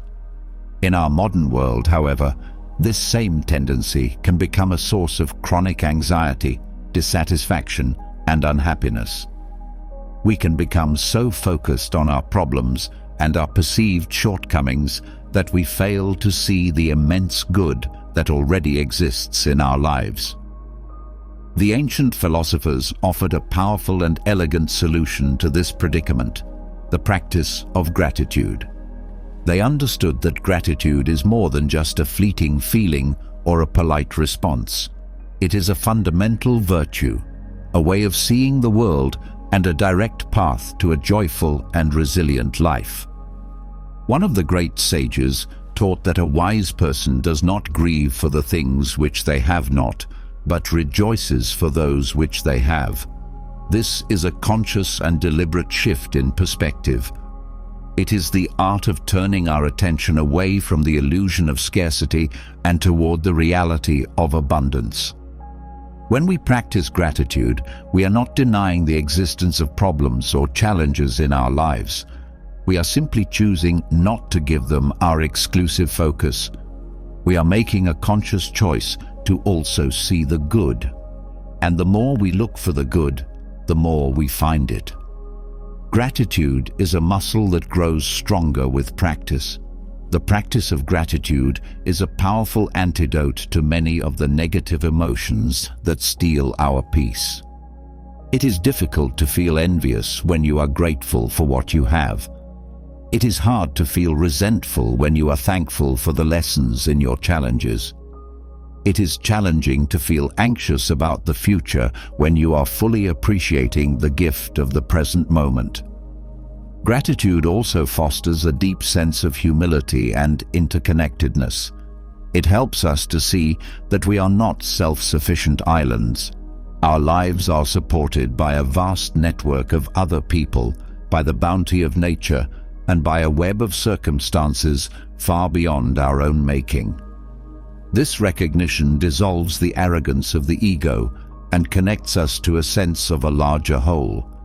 We can cultivate gratitude through simple daily practices. As we have discussed, keeping a gratitude journal is a highly effective method.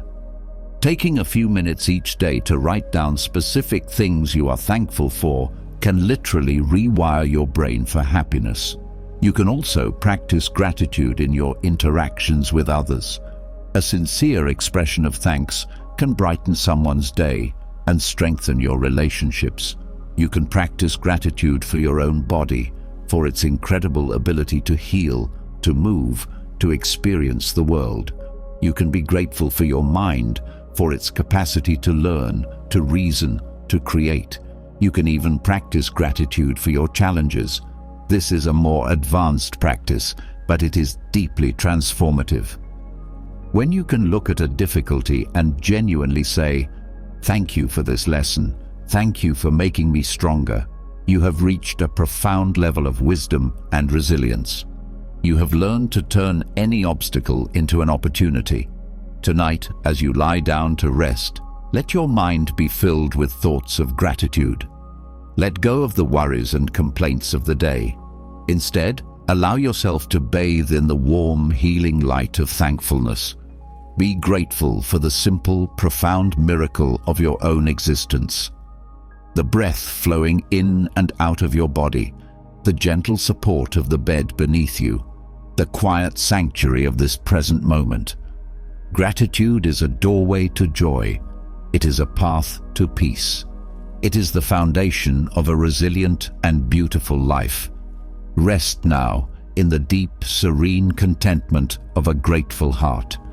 As we delve further into the Stoic way of life, we must consider our role not just as individuals seeking personal peace, but as members of a larger human community. The ancient philosophers had a profound sense of our interconnectedness, a concept they called sympatheia, the idea that all things are mutually woven together and have an affinity for each other. They believed that we are not isolated atoms, but cells in a single, vast organism, the cosmos, or the human family. From this perspective, our individual well-being is inextricably linked to the well-being of the whole. A wise emperor and philosopher expressed this beautifully. What is not good for the beehive is not good for the bee. This simple analogy captures the essence of Stoic social ethics. It reminds us that our actions have consequences that ripple outward, affecting those around us. To live a virtuous life, therefore, is not just about cultivating our own inner fortress. It is also about contributing positively to the world we share. The virtue of justice, as we have explored, is central to this social duty. It calls us to be fair, kind, and compassionate in all our dealings. It is the recognition of the inherent worth and dignity of every human being. When we act with justice, we are strengthening the fabric of our community. We are contributing to a world where all can flourish. This sense of being a citizen of the world, a cosmopolitan, was a radical idea in the ancient world, and it remains a powerful and necessary one today.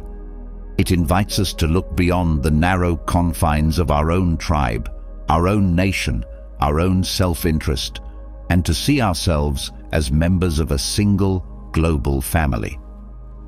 This perspective is a potent antidote to the divisiveness, prejudice, and conflict that plague our modern world. When we see the humanity in others, even those who are different from us, it is more difficult to treat them with cruelty or indifference. The practice of being a good Stoic citizen begins in our daily lives, in our small, everyday interactions. It is in the way we treat our family members, our colleagues, our neighbors, and the strangers we encounter. Do we act with patience, with respect, with a willingness to help? Do we listen with empathy? Do we speak with kindness?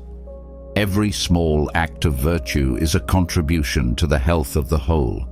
This does not mean we must solve all the world's problems. The Stoic is a pragmatist. They focus on what is within their circle of control. We may not be able to end war or poverty on a global scale, but we can bring a little more peace and kindness into our own small corner of the world. We can be a source of stability and reason in our own families and communities. We can do our work, whatever it may be, with integrity and a spirit of service. Living as a Stoic citizen is not a burden. It is a source of deep meaning and fulfillment. When we know that our lives are part of something larger than ourselves, when we are contributing to the common good, we experience a joy that transcends personal pleasure. We are fulfilling our nature as rational, social beings. We are living in harmony with the cosmos. Tonight, as you rest, expand your awareness beyond your own personal concerns. Feel your connection to the countless other souls who share this planet with you. Send a silent wish of peace and well-being to all of them. Recognize that you are part of this vast, intricate, and beautiful web of life, and make a gentle commitment to play your part, however small, with virtue, with compassion, and with a sense of shared humanity. In this sense of belonging, of purpose, of service, may you find a deep and abiding peace. The rhythm of modern life often feels like a frantic race against time. We are pressured to achieve more, to move faster, to get immediate results. This culture of impatience can create a great deal of stress and anxiety. We become frustrated when things do not happen on our timeline, and we can lose faith when our efforts do not yield immediate fruit. The ancient sages, living in a world that moved at a much slower pace, had a deep appreciation for the virtue of patience. They understood that everything in nature has its own rhythm, its own season, and that to fight against this natural timing is a source of unnecessary suffering. A tree does not grow to its full height overnight. A seed does not sprout the moment it is planted. There is a process of germination, of growth in the darkness, that is necessary and cannot be rushed. The Stoics taught that so it is with our own lives, with our personal growth, and with the unfolding of events. Patience is not passive waiting or resignation. It is an active and wise trust in the process. It is the ability to persevere with our efforts without becoming discouraged by the apparent lack of immediate results. It is the understanding that some of the most valuable things in life, wisdom, character, deep relationships, meaningful work, take time to cultivate. Imagine you are planting a garden. You prepare the soil, you plant the seeds, you water them, and you remove the weeds. You do everything in your power to create the right conditions for growth, but you cannot force the plants to grow faster than their nature allows. You must have the patience to wait, to trust in the process of nature, to allow the sun and the rain to do their work. A wise gardener does not dig up the seeds every day to see if they are sprouting. They know that this would destroy the very thing they are trying to nurture. So it is with our goals and aspirations. We must do our part with diligence and virtue. We must plant the seeds of our intentions and water them with our consistent effort. But then we must have the patience to let them grow. We must trust that if we have created the right inner conditions, the results will come in their own time. Patience is also a crucial virtue in our relationships with others. People have their own journeys, their own pace of learning and growth. To be impatient with others, to demand that they change on our timeline, is a form of arrogance. True compassion involves having the patience to meet people where they are, to offer our support and encouragement without forcing our own agenda. When you feel the grip of impatience, when you are frustrated by the slowness of progress, you can practice this Stoic wisdom. You can pause and remind yourself of the natural rhythm of things. You can shift your focus from the desired outcome to the quality of your present effort. You can find satisfaction in the process itself, in the knowledge that you are doing your part well.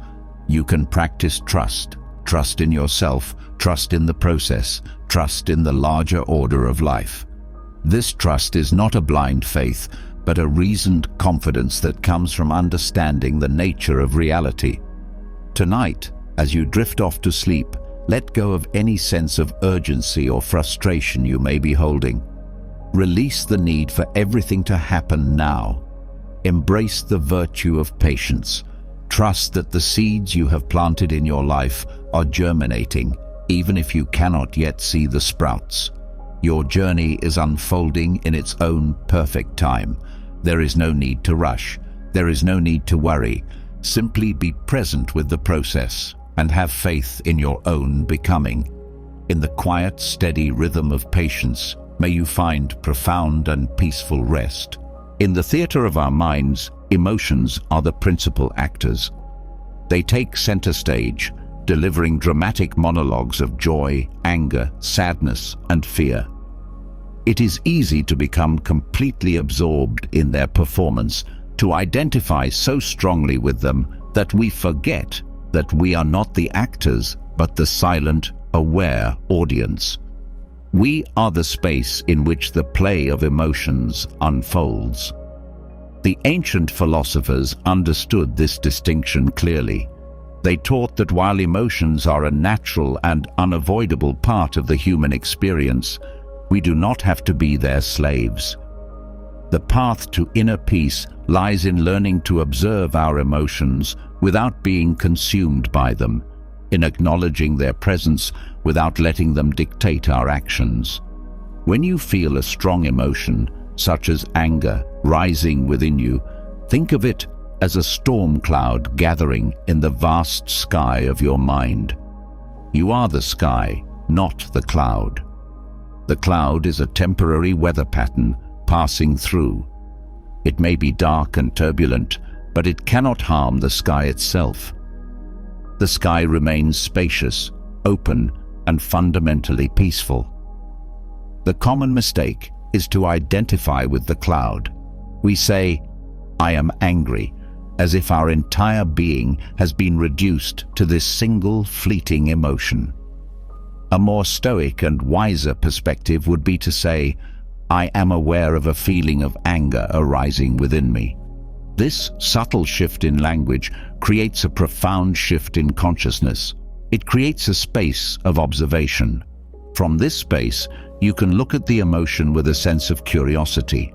Where is this feeling in my body? What thoughts are accompanying it? What triggered it?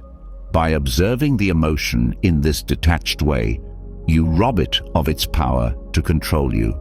You are no longer swept away by the storm. You are the calm, steady presence that watches it pass.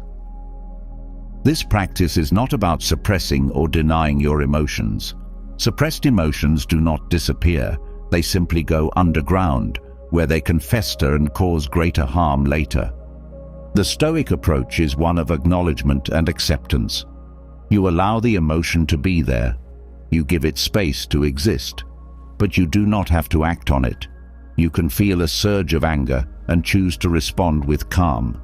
You can feel a wave of fear and choose to act with courage. You can feel a pang of sadness and choose to meet it with self-compassion. This is the essence of emotional resilience. It is the freedom to feel without being defined by your feelings. It is the power to choose your response rather than being a victim of your reactions. This skill, like any other, is strengthened with practice. You can start with small emotions. When you feel a minor irritation, a flicker of anxiety, a moment of sadness, practice observing it. Notice the sensations in your body, the thoughts in your mind. Breathe into it and watch as, like a cloud, it eventually changes and dissolves. The more you practice with the small emotions, the more equipped you will be to handle the larger storms when they arrive. Tonight, as you lie in the stillness, you may become aware of various emotions from your day.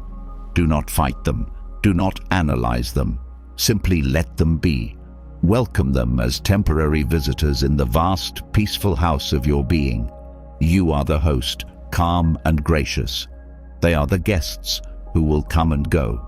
In this spacious, non-judgmental awareness, you will find a deep and abiding peace. You are the sky, eternal and serene. The clouds of emotion are just passing through.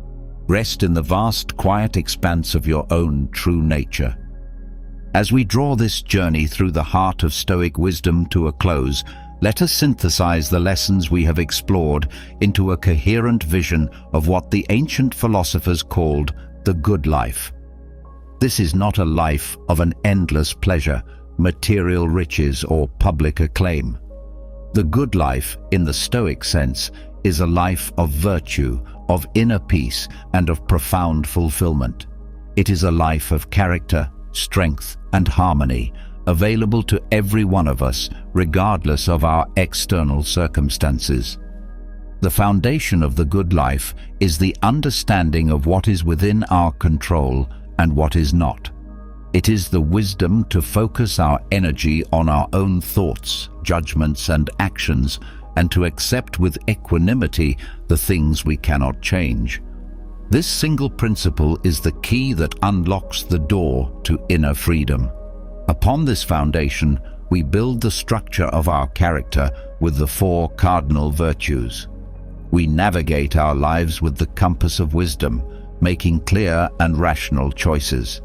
We face our challenges with the shield of courage, enduring hardship with a steady and resilient mind.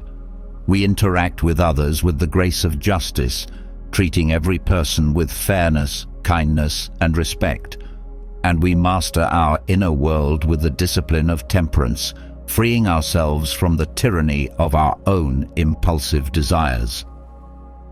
The good life is one that is lived in conscious awareness of its own impermanence. By remembering that our time is finite, through the practice of memento mori, we learn to cherish each moment as a precious gift. We stop postponing our happiness and start living with a sense of purpose and urgency. We love more deeply, forgive more easily, and waste no time on trivialities. This awareness leads us to an embrace of our own unique destiny, the practice of Amor fati.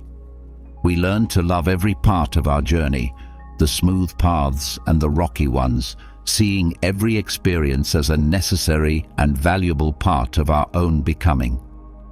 We stop fighting with reality and find a deep peace in saying yes to our life just as it is. In the good life, our perspective is broad and expansive. Through the view from above, we see our own concerns in the context of the vast cosmos, cultivating humility and a sense of interconnectedness. We recognize ourselves as citizens of the world with a duty to contribute to the common good. Our relationships are deep and meaningful. We strive to be a true friend to ourselves, treating ourselves with compassion and encouragement. And we seek out and nurture friendships built on shared virtue, relationships that challenge us, support us, and help us to grow. We navigate the inevitable storms of life, grief, anger, fear, not by suppressing our emotions, but by observing them with a calm and reasoned mind. We are the sky, not the clouds. We cultivate an inner citadel of peace that cannot be breached by external turmoil. The good life is a process, not a destination. It is a daily practice, a lifelong commitment to growth and self-improvement. It is not about achieving a state of perfection, but about embracing the journey with an open heart and a disciplined mind. It is about finding joy not in the outcome, but in the virtuous effort itself. Tonight, as you surrender to the gentle pull of sleep, let this vision of the good life be your guide. Know that you have within you all the tools you need to craft such a life. You have the power of reason, a capacity for virtue, a strength for resilience. You are the sculptor of your own soul. The path is clear. It is a path of wisdom, of courage, of justice, of temperance. It is a path of peace, of joy, of profound and lasting meaning. Walk this path, and know that with every conscious step, you are not just building a better life, you are becoming a better human being. Rest now in the serene and powerful vision of your own highest potential. Let us turn our minds now to the very fabric of our being, the silent architect of our world, our thoughts. It has been said by wise thinkers throughout the ages that our life is what our thoughts make it. This is not a mere poetic phrase. It is a profound psychological and philosophical truth. Your entire experience of reality, the joy you feel, the sorrow you endure, the peace you cultivate, is filtered through and created by the quality of your thoughts. The external world provides the raw material, but it is your mind that weaves it into the tapestry of your life. Imagine two people looking at the same sunset. One, whose mind is cluttered with worry and resentment, sees only the dying of the light, a reminder of an ending day and the anxieties of tomorrow. The other, whose mind is calm and grateful, sees a spectacular display of color and beauty, a moment of profound peace and wonder. The sunset is the same. The internal landscape is what creates the experience. The Stoics understood this principle with unparalleled clarity. They taught that the mind, or the hegemonikon, the ruling faculty, is the source of all our judgments and therefore all our emotions. If you can master your thoughts, you can master your life. This is the ultimate form of power. This mastery does not mean forcefully stopping your thoughts or trying to maintain a constantly positive outlook. The mind is a restless thing, and thoughts will arise unbidden like clouds in the sky. The mastery lies in choosing which thoughts to engage with, which to believe, and which to simply let pass. It is the art of becoming a discerning guardian at the gates of your own mind. When a negative thought appears, a thought of fear, self-doubt, or anger, you do not have to invite it in for a long conversation. You can acknowledge its presence and then gently turn your attention elsewhere to a thought that is more constructive, more virtuous, more true. This is a practice of mental discipline. It is like training a wild horse. At first it will resist, bucking and pulling in every direction. But with patient, consistent effort, you can teach it to be a calm and reliable companion. You can guide your thoughts rather than being dragged along by them. One of the most powerful techniques for this mental training is the practice of questioning your thoughts. When a distressing thought arises, you can ask yourself, is this thought true? Can I be absolutely certain that it's true? How do I react when I believe this thought? Who would I be without this thought?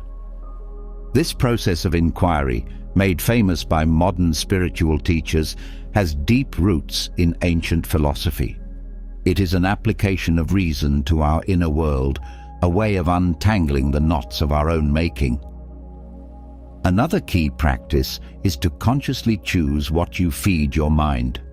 Just as the health of your body depends on the food you eat, the health of your mind depends on the information you consume. Are you constantly exposing yourself to negativity, outrage, and fear through the news and social media? Or are you nourishing your mind with wisdom, beauty, and inspiration through good books, uplifting conversations, and time in nature? You have the power to curate your mental environment. This is a profound responsibility and a profound opportunity. By choosing your thoughts, you are choosing your life. By cultivating a mind that is calm, clear, and virtuous, you are creating a life of peace, purpose, and joy. This is not a one-time fix, but a daily, moment-to-moment practice. It is the great work of a lifetime. Tonight, as you lie in the stillness, become aware of the flow of your thoughts. Do not judge them. Do not struggle with them. Simply observe, and know that you are the observer, the silent, peaceful awareness behind the thoughts. From this place of stillness, you can make a gentle commitment. Tomorrow, you will be a more mindful guardian of your thoughts. You will choose to water the seeds of peace, wisdom, and kindness within you. You will let the weeds of negativity wither from a lack of attention. This is how you build your inner citadel. This is how you become the master of your own world.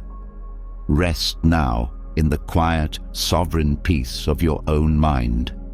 In our quest for a resilient and meaningful life, we must learn to navigate the complex world of human relationships. It is here that our philosophy is most rigorously tested. It is easy to be serene in solitude, but it is in our interactions with others, with all their imperfections and unpredictability, that our true character is revealed. The ancient philosophers offered profound guidance on how to build relationships that are not only harmonious, but are also a vehicle for our own and others' growth. At the heart of a Stoic approach to relationships is the virtue of justice. As we have learned, this means treating every person with fairness, respect, and a fundamental kindness. It is the recognition that every human being, regardless of their station or their behavior, is a fellow citizen of the cosmos, a spark of the same universal reason. This perspective is a powerful foundation for compassion. When someone acts in a way that is hurtful or frustrating, the Stoic practice is not to react with anger, but to try to understand the source of their behavior. A great sage taught that people do wrong only out of ignorance of what is good. They are like a person who is sick or lost. To be angry with them is as illogical as being angry with someone for having a fever. The rational and compassionate response is to try to help, to teach, to guide, or, if that is not possible, to meet their ignorance with our own understanding and fortitude. This does not mean we should tolerate abuse or allow others to harm us. Justice also requires us to protect ourselves and to set clear boundaries. A wise person does not needlessly expose themselves to toxic environments. They choose their company carefully, seeking out friends who share a commitment to virtue and growth. We must also apply the dichotomy of control to our relationships. We cannot control what other people say, think, or do. We can only control our own response. To stake our happiness on the approval, the love, or the behavior of another person is to give away our power and to set ourselves up for inevitable disappointment. Our task is to be the best friend, the best partner, the best parent, or the best colleague we can be. We must focus on our own side of the street, on acting with integrity, love, and kindness. And then we must let go of the outcome. We must allow others the freedom to be who they are, to make their own choices, and to walk their own path. This is a profound act of respect for them and for ourselves. Forgiveness, as we have discussed, is also a cornerstone of healthy relationships. We must be willing to forgive others for their mistakes, and we must be willing to forgive ourselves for our own. Holding on to grudges is a heavy burden that poisons our own hearts. By letting go of resentment, we free ourselves to connect with others from a place of openness and love. Authenticity is another key element. A Stoic relationship is one where we can be our true selves, where we can speak our truth with kindness, and where we are not afraid to be vulnerable. This requires the courage to be disliked, to stand by our own values, even if others do not share them. Ultimately, the goal of a Stoic relationship is not just mutual pleasure or utility, but mutual improvement. Our relationships should be a space where we help each other to become better human beings. We should inspire each other, challenge each other, and support each other on the path to wisdom and virtue. Tonight, as you rest, think of the important relationships in your life.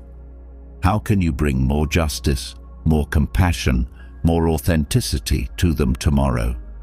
How can you focus more on your own virtuous actions and less on trying to control the other person?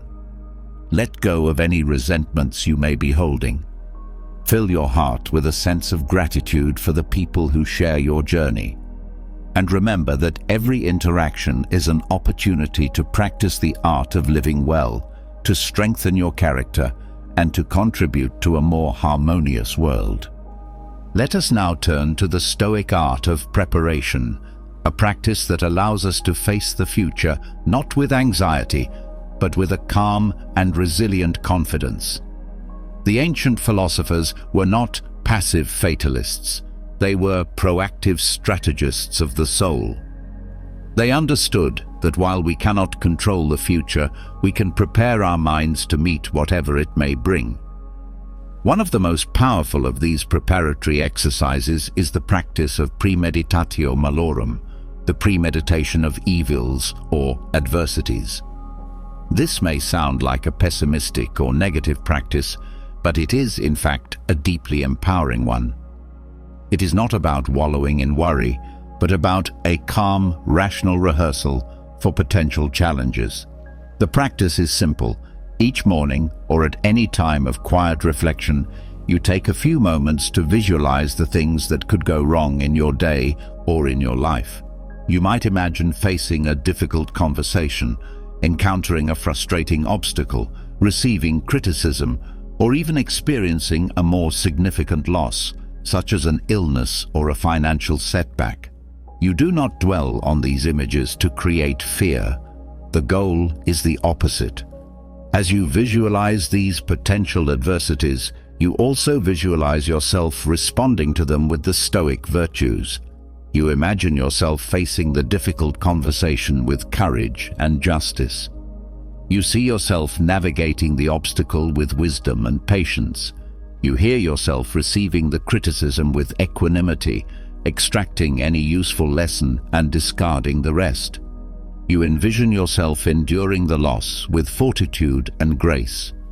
By doing this, you are desensitizing yourself to the fear of these events. You are, in effect, vaccinating your mind against the shocks of life. When you have already faced a challenge in your mind, it loses much of its power to disturb you when it actually occurs. You are not caught by surprise. You are not thrown into a state of panic or confusion. You have a mental script, a practiced response, ready to go. You have, as one sage said, rehearsed for misfortune. This practice also helps you to appreciate what you have right now. When you take a moment to contemplate the potential loss of your health, your loved ones, or your livelihood, you are reminded of how precious and fragile these things are. This can fill you with a profound sense of gratitude for the blessings of the present moment. You are less likely to take them for granted. The premeditation of adversity is a tool for building psychological resilience. It is like a fire drill for the soul. We hope the fire never comes, but if it does, we are prepared. We know how to act, where to go, and how to maintain our calm. This preparation is a source of deep and abiding confidence. It is the confidence that comes from knowing that you have the inner resources to handle whatever life throws at you. You are not dependent on a life free of problems for your peace of mind. Your peace comes from your own well-trained, resilient character. This is true freedom.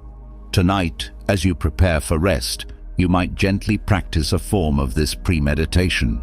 You can think of a small challenge you might face tomorrow, and then you can imagine yourself meeting it with your best self, with calm, with wisdom, with courage. Do not let this become a source of worry. Let it be a quiet, empowering rehearsal. And then, let it go. Release the future, and return your attention to the peaceful sanctuary of the present moment. Rest in the quiet confidence that you are prepared, you are strong, you are resilient. Whatever comes, you can handle it.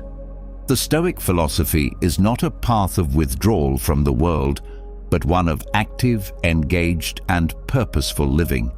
At the heart of this engagement is the concept of duty, the understanding that as rational and social beings, we have a role to play in the larger cosmic order. This sense of duty is not a heavy burden, but a source of profound meaning, direction, and joy.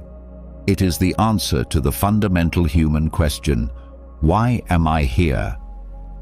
The great Roman emperor, who was also a dedicated student of philosophy, began each day by reminding himself of his duty. He would tell himself that he was not created to huddle under the blankets and stay warm, but to go out and do the work of a human being. This was his motivation, his reason for getting out of bed, his guiding principle for the day.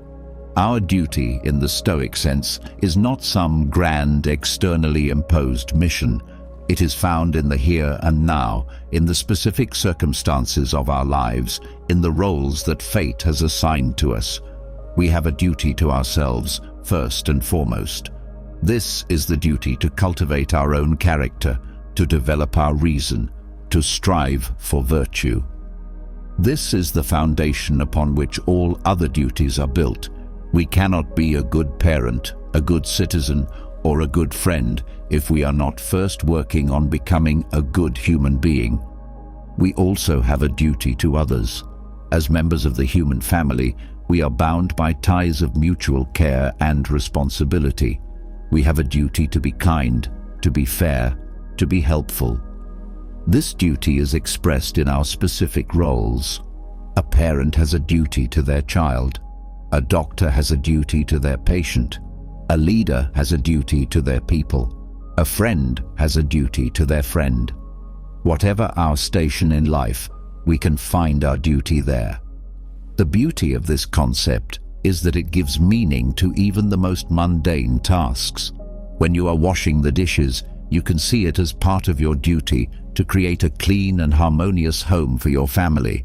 When you are doing a difficult task at work, you can see it as your contribution to the larger enterprise. When you are listening to a friend in need, you are fulfilling your duty of compassion. By infusing our actions with this sense of purpose, we transform them from chores into acts of virtue. A life guided by duty is a life of integrity and coherence. We are no longer pulled in different directions by fleeting desires or the expectations of others. We have a clear internal compass. We know what we need to do, and we do it, not for praise or reward, but because it is the right thing to do. This is a source of immense inner strength and peace. The satisfaction that comes from a duty well performed is far deeper and more lasting than any superficial pleasure. It is the quiet joy of a life lived in alignment with its true purpose. It is the peace of a clear conscience. So, how can we become more clear about our own duties? We can begin by reflecting on our roles. What are the different hats you wear in your life? As a parent, a child, a partner, a worker, a friend, a citizen? And what are the responsibilities that come with each of these roles? How can you perform them with more excellence, with more virtue? Do not be overwhelmed. The path of duty is walked one step at a time. The key is to bring a sense of purpose and intention to the small, everyday actions of your life. Tonight, as you rest, let go of any sense of aimlessness or confusion you may feel. Embrace the clarity and purpose that comes from a life of duty. Know that your life has meaning, and that meaning is found in the virtuous fulfillment of your unique roles. You have a part to play in the grand symphony of the cosmos. Play it well. In that noble effort, you will find your deepest joy and your most profound peace. In the pursuit of a serene and resilient life, the ancient philosophers placed a high value on simplicity. They understood that an overly complicated life, cluttered with unnecessary possessions, commitments, and desires, is a major obstacle to inner peace.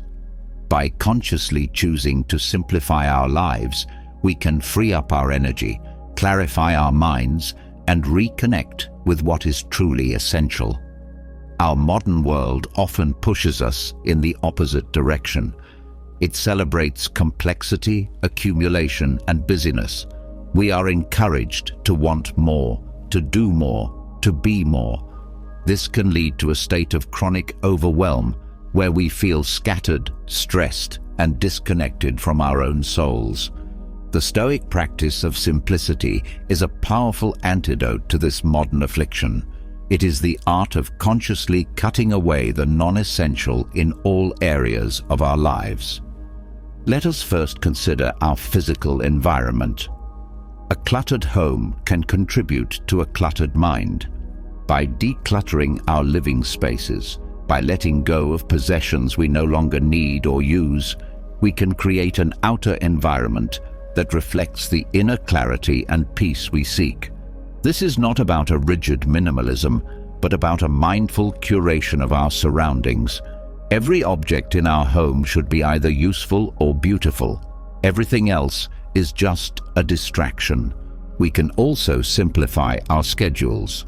It is easy to fall into the trap of being busy, of filling every moment with activity. But busyness is not the same as productiveness or fulfillment. A wise person is discerning with their time. They know how to say no to commitments that do not align with their values or priorities. They create space in their lives for quiet, for reflection, for deep connection, for the things that truly nourish their soul. By simplifying our schedules, we move from a reactive mode of existence to a proactive one. We are no longer just responding to the endless demands on our time. We are consciously choosing how to invest our most precious resource. Perhaps the most important area for simplification is our inner world, our minds. We can simplify our mental lives by mastering our desires, as we have discussed. By distinguishing between our true needs and our manufactured wants, we can free ourselves from the endless cycle of craving. We can find a deep contentment in the simple, fundamental blessings of life. We can also simplify our minds by letting go of mental clutter, such as grudges, worries about the future, and regrets about the past. These are heavy, unnecessary burdens. Through practices like forgiveness, mindfulness, and the premeditation of adversity, we can clear out this inner debris and create a mental space that is open, spacious, and peaceful. Simplicity is a path to freedom. It is freedom from the burden of possessions, freedom from the tyranny of a packed schedule, and freedom from the noise of a cluttered mind. It is a return to what is essential, what is real, what is true. In simplicity, we find a profound elegance and a deep, abiding peace. Tonight, as you prepare for rest, I invite you to contemplate the areas of your life where you could invite more simplicity. What possessions could you let go of? What commitments could you release? What mental burdens could you set down? Imagine the lightness, the clarity, the peace that would come from this simplification. Let go of the complex, the overwhelming, the unnecessary. In the quiet elegance of simplicity, you will find a sanctuary for your soul. Rest now in that peaceful, uncluttered space. The human capacity for reason is our most distinctive and powerful faculty. It is what separates us from other animals and connects us to the divine or the rational order of the cosmos. The ancient philosophers saw the cultivation of reason as our primary duty and the key to a virtuous and fulfilling life. To live according to reason is to live in harmony with our own highest nature and with the nature of the universe itself. But what does it mean to live a life guided by reason? It is not about being a cold, calculating logician devoid of emotion. Reason, in the Stoic sense, is a holistic faculty. It includes our ability to think clearly, to make sound judgments, to understand complex situations, and to act with wisdom and prudence. It is also deeply connected to our social and ethical nature. A truly rational person is also a just, kind, and compassionate one. Living according to reason means we do not allow ourselves to be governed by our passions, our irrational fears, our unchecked anger, our insatiable desires. We have already explored how to observe and manage these emotions. Reason is the tool we use to do this. It is the wise, calm center of our being that can look at an emotional storm and choose a course of action that is not reactive but proactive and virtuous. When we are guided by reason, we are able to see the world more clearly. We can distinguish between what is true and what is false, between what is important and what is trivial. We are less likely to be fooled by superficial appearances or swayed by the irrational opinions of the crowd. We have our own internal compass, our own standard of judgment. This gives us a profound sense of stability and self-reliance. To cultivate our reason, we must be lifelong learners. The sages were devoted to the study of philosophy, not as an academic exercise, but as a practical art of living. We too can nourish our reason by reading wise texts, by engaging in thoughtful conversation, by reflecting on our own experiences, and by being open to new ideas.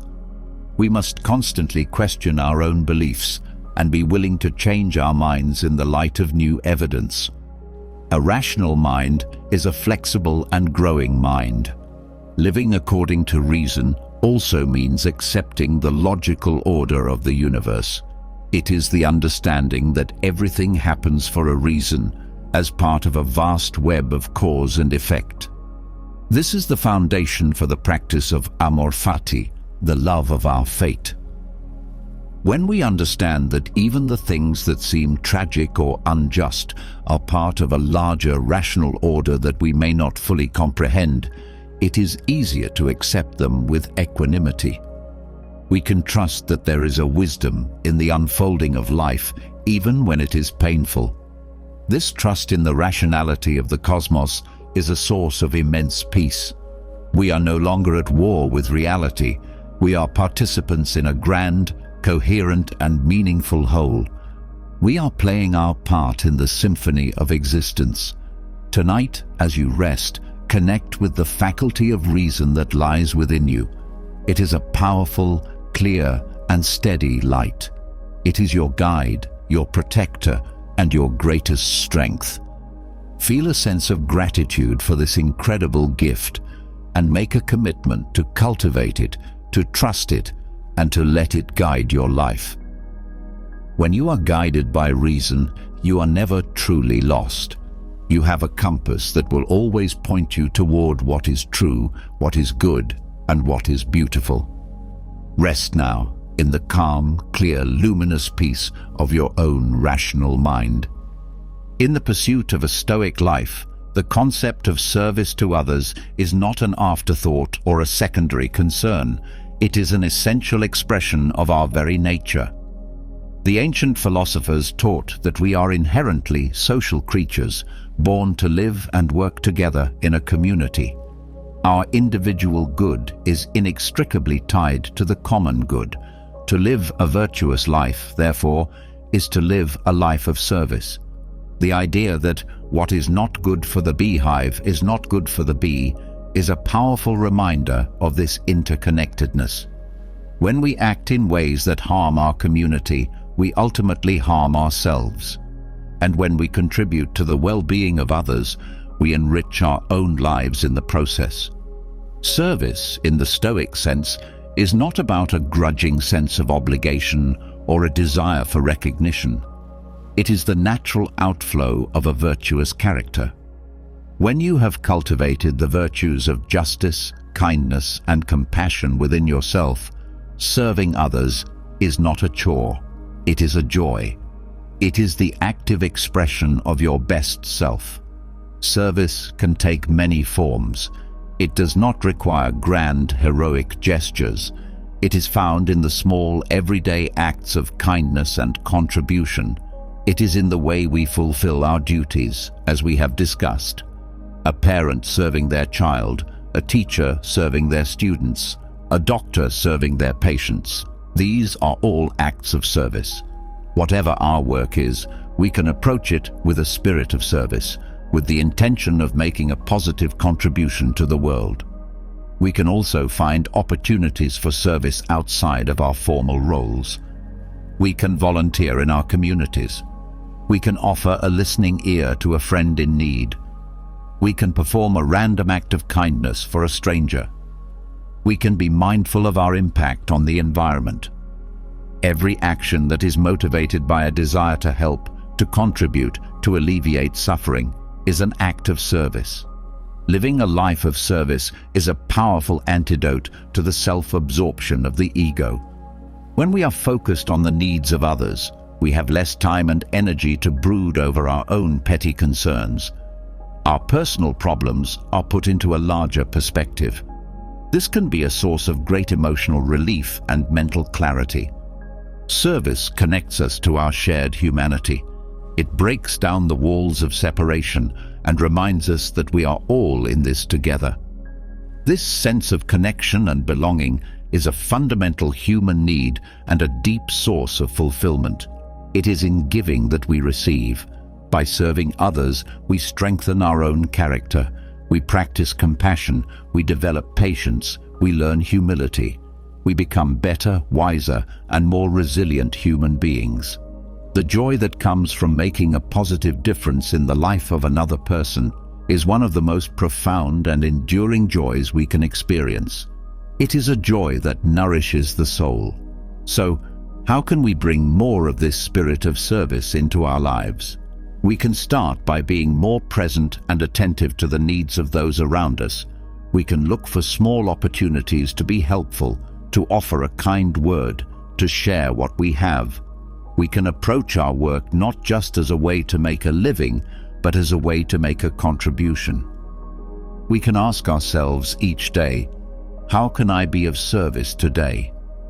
Tonight, as you drift off to sleep, let go of any self-centered worries. Expand your heart to include the well-being of others. Feel your connection to the larger human family, and in that sense of shared existence, you might make a quiet intention to live tomorrow with a greater spirit of service. In the act of giving, of contributing, of serving, you will find a profound purpose, a deep joy, and an unshakable peace. As we continue our exploration of Stoic principles, let us examine the powerful role of our physical body in the quest for a tranquil and resilient mind. The ancient philosophers did not see the mind and body as separate, warring entities. They understood that they are deeply interconnected and that the health of one profoundly affects the health of the other. A well-ordered mind resides in a well-cared-for body. Therefore, the Stoic path includes a conscious and disciplined approach to physical well-being. This is not about the modern obsession with achieving a perfect physique or chasing fleeting standards of beauty. The Stoic approach to the body is rooted in the virtue of temperance and the understanding that our body is a vessel, an instrument that we must keep in good working order so that we can live a virtuous and purposeful life. A body that is weakened by neglect or abuse is a hindrance to the mind. It can create physical discomfort, mental fog, and emotional instability. A body that is strong, healthy, and resilient, on the other hand, is a powerful ally for the soul. It provides the energy, the clarity, and the stability we need to face life's challenges. The care of the body, for the Stoic, is a form of duty. It is our responsibility to be good stewards of the physical vehicle we have been given. This involves several key practices. First, there is the matter of nourishment. A wise person eats to live, not lives to eat.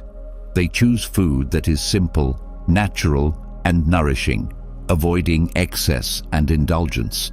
They understand that what they put into their body affects their energy levels, their mood, and their ability to think clearly. They practice temperance at the dinner table, finding a healthy balance between pleasure and prudence. Second, there is the importance of movement. The sages knew that a sedentary life is unhealthy for both body and mind. They often advocated for walking as the ideal form of exercise, as it is simple, natural, and allows for a state of moving meditation. Whatever form of exercise we choose, the key is consistency. A regular practice of physical activity strengthens the body, clears the mind, and builds the kind of physical fortitude that supports our mental resilience. Third, there is the crucial role of rest. In our modern culture that glorifies busyness and often sees sleep as a luxury, the Stoic wisdom of prioritizing rest is more important than ever. A good night's sleep is not a waste of time. It is essential for the restoration of both body and mind. It is during sleep that our bodies heal, our brains process the day's events, and our emotional equilibrium is restored. A wise person honors their need for rest and creates a routine that supports it. By caring for our bodies with this kind of mindful discipline, we are not just improving our physical health, we are strengthening our character. We are practicing temperance, self-control, and prudence. We are demonstrating our respect for the natural order of things. We are building a solid foundation for a resilient and virtuous life. Tonight, as your body lies in stillness, take a moment to feel a sense of gratitude for it. It is an incredible, intricate, and resilient instrument. Appreciate the breath that flows through it, the heartbeat that sustains it, and make a gentle commitment to be a better caretaker of this precious vessel tomorrow. Choose food that nourishes, movement that invigorates, and rest that restores. In the simple, disciplined care of your body, you will find a powerful path to a clearer, calmer, and more resilient mind. In the Stoic journey toward a life of virtue and tranquility, there is a profound understanding that some of our deepest growth comes from embracing discomfort. Our modern world is largely designed to shield us from any form of hardship. We seek comfort, convenience, and the path of least resistance. While these things are not inherently bad, a life lived in constant comfort can make us soft, fragile, and ill-prepared for the inevitable challenges that existence will present. The ancient philosophers, in contrast, saw the value in voluntarily and strategically embracing discomfort. This is not about a masochistic love of pain, but about a wise and deliberate practice of building resilience. It is the spiritual equivalent of an athlete lifting weights to strengthen their muscles. They called this practice voluntary hardship. One of the great Roman Stoics advised his friends to set aside a certain number of days each month to practice poverty. During this time, they would eat the simplest food, wear the coarsest clothes, and sleep on a hard surface. They would say to themselves, "Is this the condition that I feared?" By doing this, they were achieving several important things. First, they were desensitizing themselves to the fear of loss. The fear of poverty, of losing one's comforts, can be a powerful and paralyzing force. It can lead us to make compromises with our integrity, to stay in unfulfilling situations, and to live with a constant, low-grade anxiety. By voluntarily experiencing a simplified life, the Stoics discovered that they could not only survive, but even be content with very little. This knowledge was liberating. It broke the chains of their attachment to material things and gave them a profound sense of inner freedom and security. Second, this practice cultivated a deep sense of gratitude. After a few days of simple living, a return to their normal life was experienced with a heightened sense of appreciation. A comfortable bed, a warm meal, the simple pleasures of daily life were no longer taken for granted. They were seen as the gifts they truly are. This is a powerful way to reset our hedonic treadmill and to find joy in the ordinary. Third, voluntary hardship builds mental and physical fortitude. It is a direct training in the virtues of courage and temperance. It strengthens our willpower and proves to us that we are stronger than we think. A mind that has been tested by discomfort is not easily broken by adversity. It has a reserve of strength to draw upon when life becomes truly difficult. We can adapt this ancient practice to our own modern lives. We do not need to live in a hut, but we can choose to embrace small strategic discomforts. We can take a cold shower. We can fast for a day. We can sleep on the floor for a night. We can deliberately do something that is outside our comfort zone, such as public speaking or having a difficult conversation. The key is to do it voluntarily and with a clear intention, to build our resilience, to appreciate what we have, and to prove to ourselves that our well-being is not dependent on a life of constant ease. Tonight, as you rest in the comfort of your bed, you might consider what small, voluntary discomfort you could embrace tomorrow. Perhaps it is skipping that second cup of coffee. Perhaps it is taking the stairs instead of the elevator. Perhaps it is simply enduring a moment of boredom without reaching for your phone. These small acts of self-discipline are like deposits in your bank account of resilience.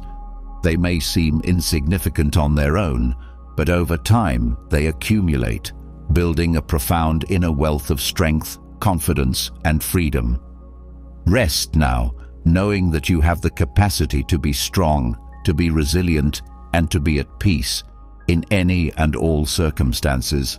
As we continue to explore the practical wisdom of Stoicism, we arrive at the art of listening.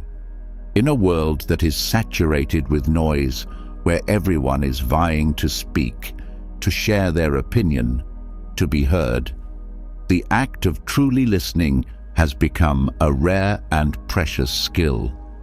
The ancient philosophers, however, recognized listening not just as a communication technique, but as a fundamental aspect of wisdom, justice, and self-improvement.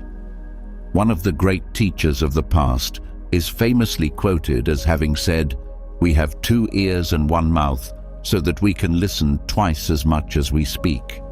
This simple observation contains a profound truth. To listen well is to open ourselves up to learning, to understanding, to connection. To speak too much is often to close ourselves off, to remain trapped in the echo chamber of our own opinions. The practice of Stoic listening begins with humility. It is the recognition that we do not have all the answers, that our own perspective is limited, and that every person we meet has something to teach us. When we approach a conversation with this mindset, we are not just waiting for our turn to speak. We are genuinely curious. We are seeking to understand the other person's point of view, their experiences, their feelings.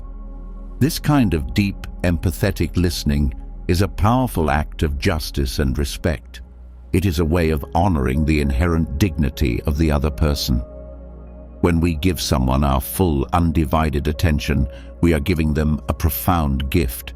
We are telling them, "You matter. Your perspective is valuable. I am here to understand you." This can be incredibly healing and affirming for the other person, and it is the foundation of any true and meaningful relationship. Listening is also a crucial tool for our own self-improvement. By listening to the feedback of trusted friends, mentors, and even critics, we can gain invaluable insight into our own blind spots. A wise person does not surround themselves with flatterers. They seek out honest, constructive feedback that can help them to grow. This requires the courage to hear things we may not want to hear, and the wisdom to distinguish between helpful criticism and unhelpful negativity. The art of listening also applies to our inner world. We must learn to listen to the quiet voice of our own conscience, our own reason. In the midst of the noisy demands of our ego and our passions, our rational faculty is often a gentle whisper. We must cultivate the inner silence and stillness required to hear its guidance. Practices like meditation and quiet reflection are, in essence, practices of deep inner listening. So, how can we become better listeners in our daily lives? We can start by practicing active listening. When someone is speaking, give them your full attention. Put away your phone. Make eye contact.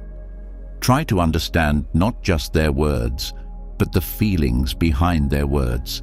Ask clarifying questions. Paraphrase what you have heard to ensure you have understood correctly. And most importantly, resist the urge to interrupt, to formulate your own response while they are still speaking. Just listen. Tonight, as you drift into the quiet world of sleep, let go of the need to speak, to explain, to defend. Simply rest in a state of open, receptive silence. And perhaps make an intention for tomorrow, to listen more and to speak less, to approach your conversations with a genuine curiosity and a desire to understand.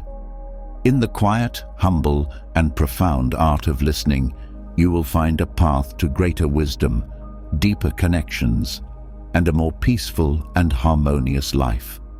In our journey through the Stoic landscape, we have often touched upon the idea of living in accordance with nature. Let us now explore this concept more deeply, for it is one of the most fundamental and unifying principles of the entire philosophy.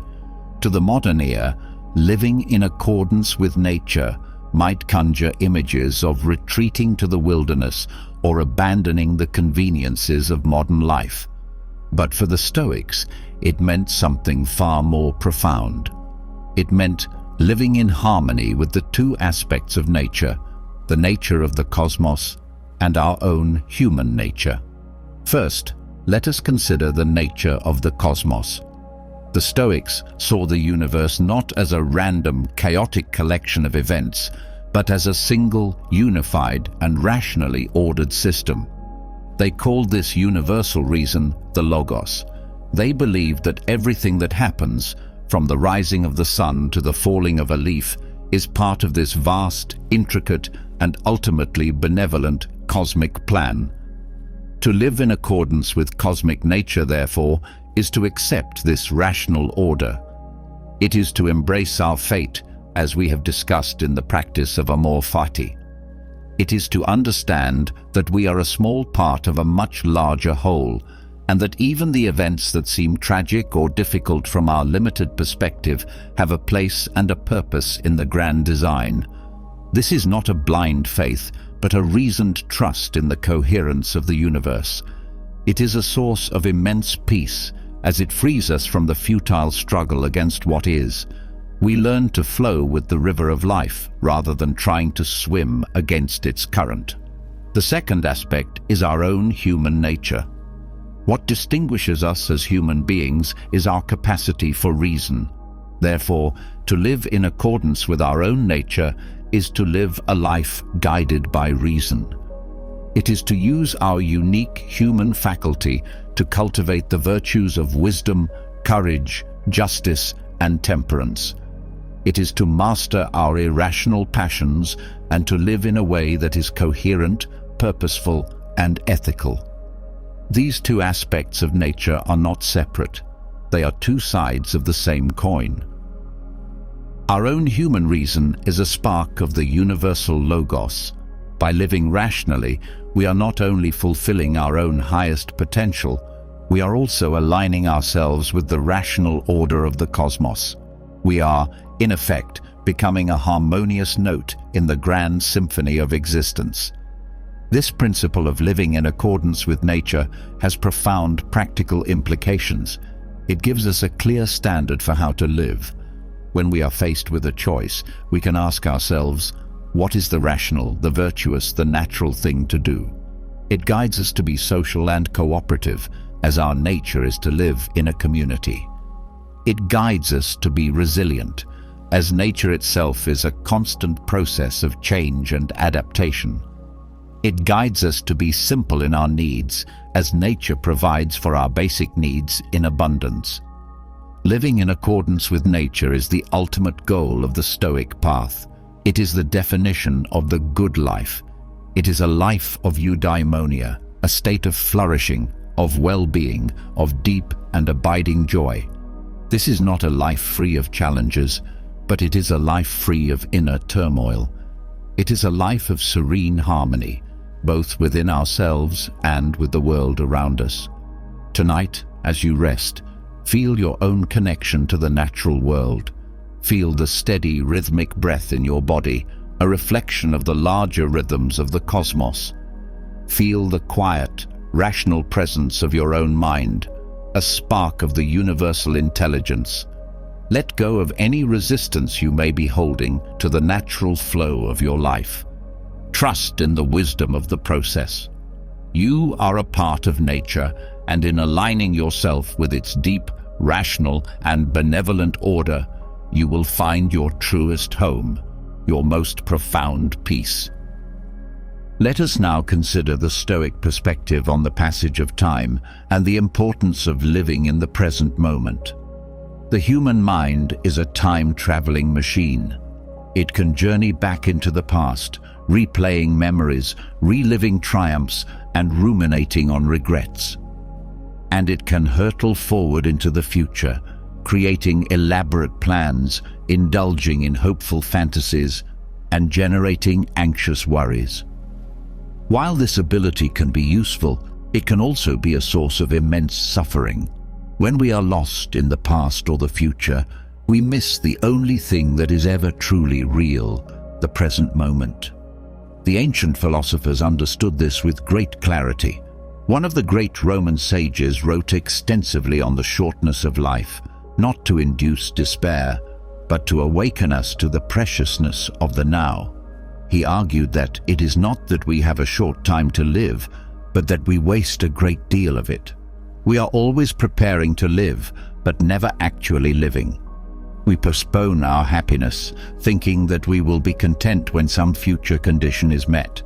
But the future is uncertain, and by the time it arrives, we are often already looking ahead to the next thing. The present moment is the only place where we can truly live, where we can act, where we can experience joy. The past is gone. It exists only as a memory in our minds. To dwell on it with regret is to inflict a needless wound upon ourselves. We can learn from the past, but we should not be imprisoned by it. The future is not yet here. It exists only as a projection of our thoughts. To worry about it is to suffer for something that has not happened and may never happen.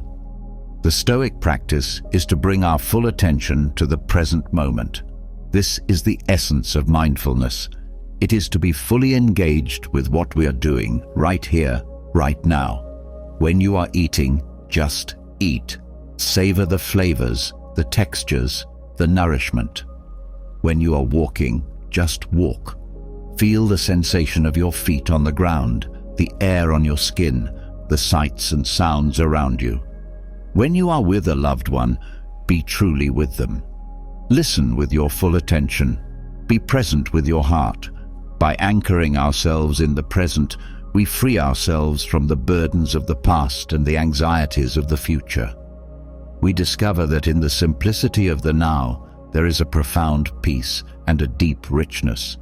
This does not mean we should not plan for the future.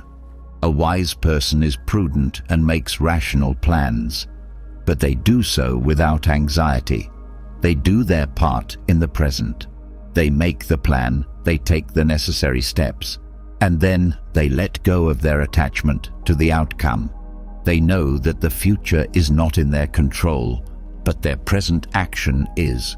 They find their satisfaction in the virtuous effort of the now. The practice of focusing on the present is a powerful tool for resilience. When we are faced with a great challenge, the thought of enduring it for weeks or months or years can be overwhelming. But we only ever have to live through this single moment. Can you handle this present moment?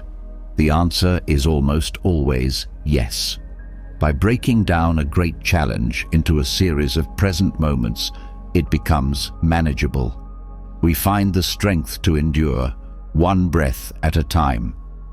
Tonight, as you lie in bed, let go of the past. Let go of the future. Bring your attention to the simple, tangible reality of this present moment. Feel the gentle rise and fall of your breath. Feel the warmth of your blankets. Feel the quiet stillness of the room. This moment is your only true possession. It is a gift, and it is enough. In the serene sanctuary of the now, there is no worry, no regret. There is only peace. Rest in that peace.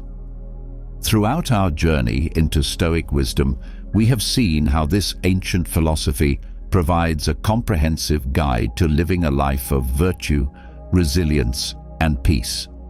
Now, let us focus on a practice that is essential for both self-improvement and harmonious social living: the art of offering constructive criticism.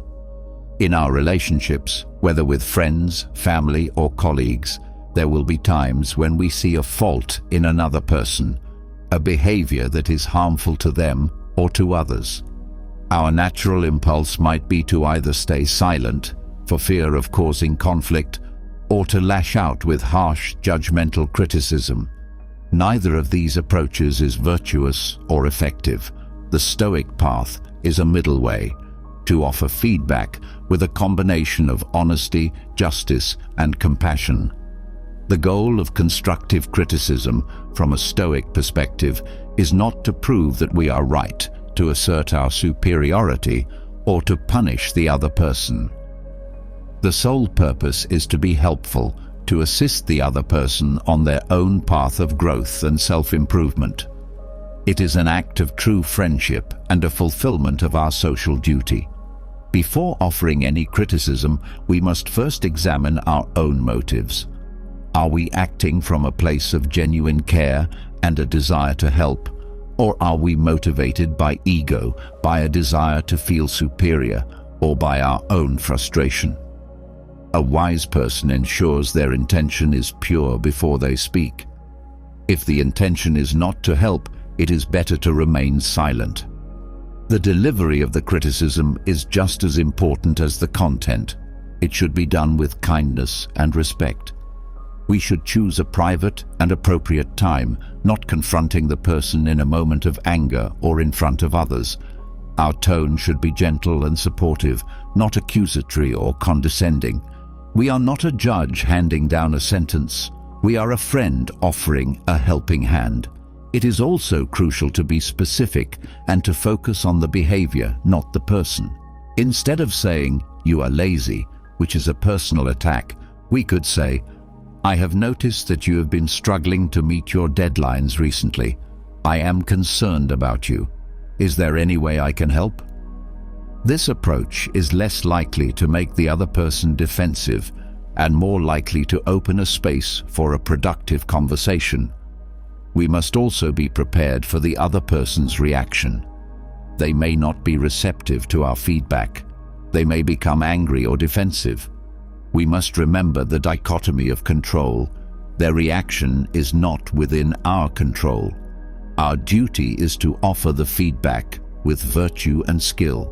The outcome is up to them. We must be willing to listen to their perspective with empathy and to engage in a respectful dialogue. Offering constructive criticism is a skill that requires the cultivation of all the Stoic virtues. It requires the wisdom to know when and how to speak. It requires the courage to have a difficult conversation. It requires the justice to act with fairness and respect. And it requires the temperance to manage our own emotions during the process. Just as we must learn to offer criticism, we must also learn how to receive it. A wise person is open to feedback, even when it is difficult to hear. They listen without defensiveness, and they have the humility to acknowledge their own faults. They are grateful for a friend who has the courage and the care to help them see their blind spots. Tonight, as you rest, you might reflect on your own communication. How can you be more skillful in offering and receiving feedback? How can you make your relationships a space for mutual growth and support? Let go of any fear you may have of difficult conversations and embrace the idea that honest, compassionate communication is a profound act of love and a cornerstone of a virtuous life. Let us now turn to a vital, yet often overlooked aspect of a well-lived life: the role of humor. At first glance, Stoicism, with its emphasis on reason, virtue, and enduring hardship, might seem like a somber and humorless philosophy. But this is a misconception. The ancient sages, in fact, had a sophisticated understanding of the power of humor as a tool for resilience, perspective, and even wisdom. They recognized that a life without laughter is an incomplete one. The Stoic use of humor is not about frivolous jesting or a cynical mockery of the world. It is a strategic and intelligent application of wit to navigate life's absurdities and to maintain a sense of balance. A wise Roman philosopher and satirist, who was also deeply influenced by Stoic thought, used humor to expose the follies and vices of his society. He understood that sometimes the most effective way to point out a truth is through a joke. Humor can be a powerful tool for gaining perspective. When we are caught up in a difficult or frustrating situation, it can seem all-consuming. But if we can find a way to laugh at ourselves, at the absurdity of the situation, we can instantly create a sense of distance. Laughter breaks the tension. It shifts our perspective and reminds us not to take ourselves or our problems too seriously. This is an application of the view from above in a more immediate terrestrial form. Think of a time when you were deeply embarrassed. In the moment, it may have felt like the end of the world. But looking back on it now, can you see the humor in it? Can you laugh at your own past self? This ability to laugh at our own imperfections and mistakes is a sign of profound self-acceptance and humility. It is the opposite of the fragile ego, which is easily wounded and must defend itself at all costs. The Stoics also used a form of self-deprecating humor to guard against pride and arrogance. A great teacher who was lame in one leg would often joke about his own physical limitations. By doing so, he disarmed potential mockery and demonstrated that his self-worth was not tied to his physical body. He was teaching, by example, the Stoic principle of indifference to external things. Humor can also be a powerful coping mechanism in the face of adversity. In the darkest of times, a shared moment of laughter can be a profound act of defiance. It is a declaration that even in the face of suffering, our spirit is not broken. It is a way of finding a flicker of light in the darkness, of affirming life even amidst pain. This does not mean we should make light of true tragedy or use humor to avoid dealing with difficult emotions. The Stoic is always a realist. But in the daily struggles and frustrations of life, a good sense of humor is an invaluable ally. It is a sign of a flexible and resilient mind. So, how can we cultivate a more Stoic sense of humor in our own lives? We can start by learning to laugh at ourselves. When we make a mistake, instead of berating ourselves, we can try to find the humor in it. We can practice looking for the absurdity in frustrating situations. We can surround ourselves with people who have a good, intelligent sense of humor. We can read witty authors and watch clever comedies. By doing so, we are not just seeking entertainment.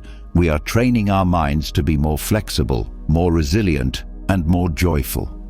Tonight, as you prepare for rest, you might recall a moment from your day that made you smile or laugh. Let that feeling of lightness fill you. Let go of any tendency to be overly serious or self-important. Remember that a good life is a balanced life, a life that has room for both profound contemplation and joyful laughter. In the wise and skillful use of humor, you will find a powerful tool for navigating the human condition with grace, perspective, and a light heart. The human mind is a storytelling machine. From the moment we wake up, we are narrating our lives to ourselves. We create stories about who we are, about what is happening to us, and about what it all means. These stories are incredibly powerful. They shape our perceptions, guide our emotions, and determine our actions. The ancient philosophers understood that to live a wise and tranquil life, we must become the conscious authors of our own narratives. We must learn to tell ourselves stories that are true, that are empowering, and that are aligned with our highest values. Many of the stories we tell ourselves are inherited and unexamined. They are the stories we learned from our family, our culture, our education. We may have a story that says, "I am not good enough," or "The world is a dangerous place," or "I need to be perfect to be loved."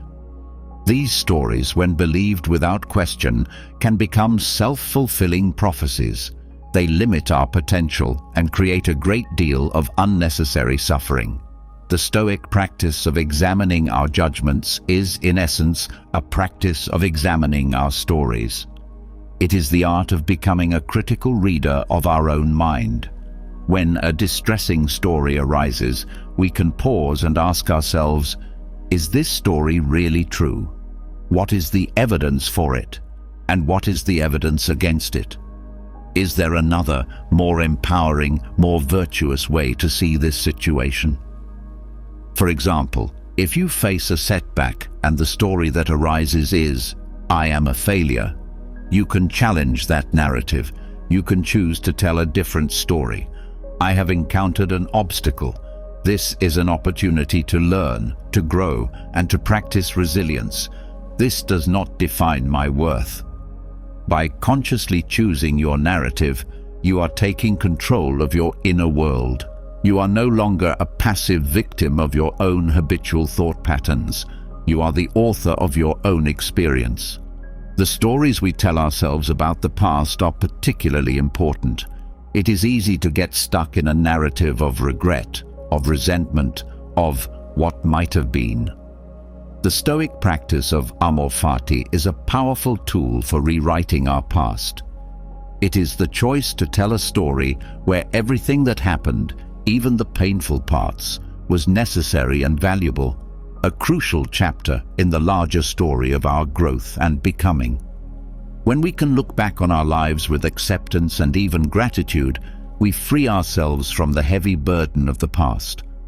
We must also be mindful of the stories we tell ourselves about the future. The mind often creates elaborate narratives of fear and catastrophe, a practice that one modern psychologist calls awfulizing. We imagine the worst-case scenario and then react as if it were already happening. The Stoic practice of premeditating on adversity is a way of consciously rewriting these fear-based narratives. It is the choice to tell a story where we face the future with courage, with wisdom, and with the confidence that we can handle whatever comes. Ultimately, the most important story we tell is the story of who we are. Are you the hero of your own life's journey?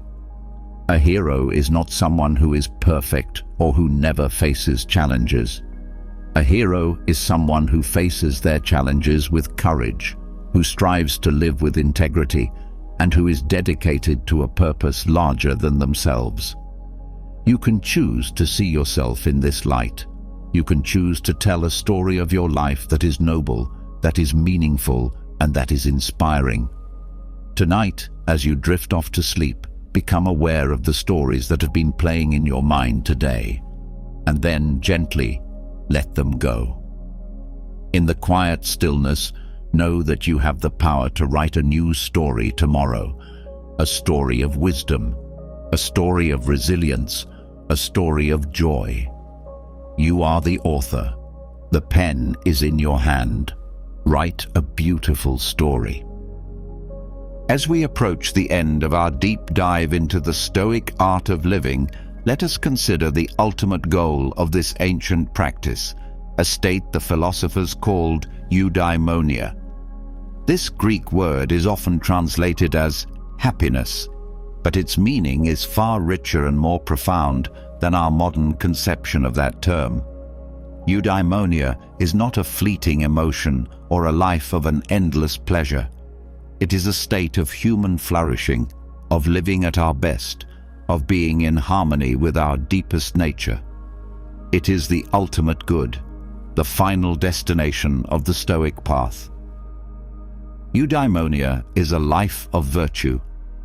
As we have seen, the Stoics believed that the only true good is an excellent character, cultivated through the practice of the four cardinal virtues: wisdom, courage, justice, and temperance.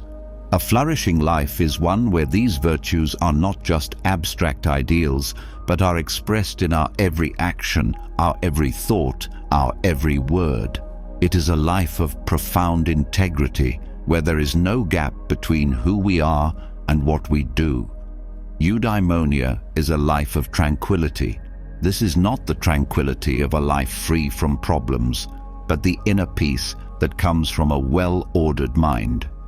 The Greek word for this state is apatheia, which does not mean apathy, but a state of being undisturbed by the passions. The flourishing individual is not tossed about by the waves of fear, anger, or desire. They have a calm, steady center, an inner citadel that remains serene even in the midst of external storms. This peace comes from focusing on what is within our control and accepting what is not. Eudaimonia is a life of purpose and meaning. The flourishing individual understands their duty as a rational, social being. They are a citizen of the cosmos, dedicated to playing their part in the larger whole.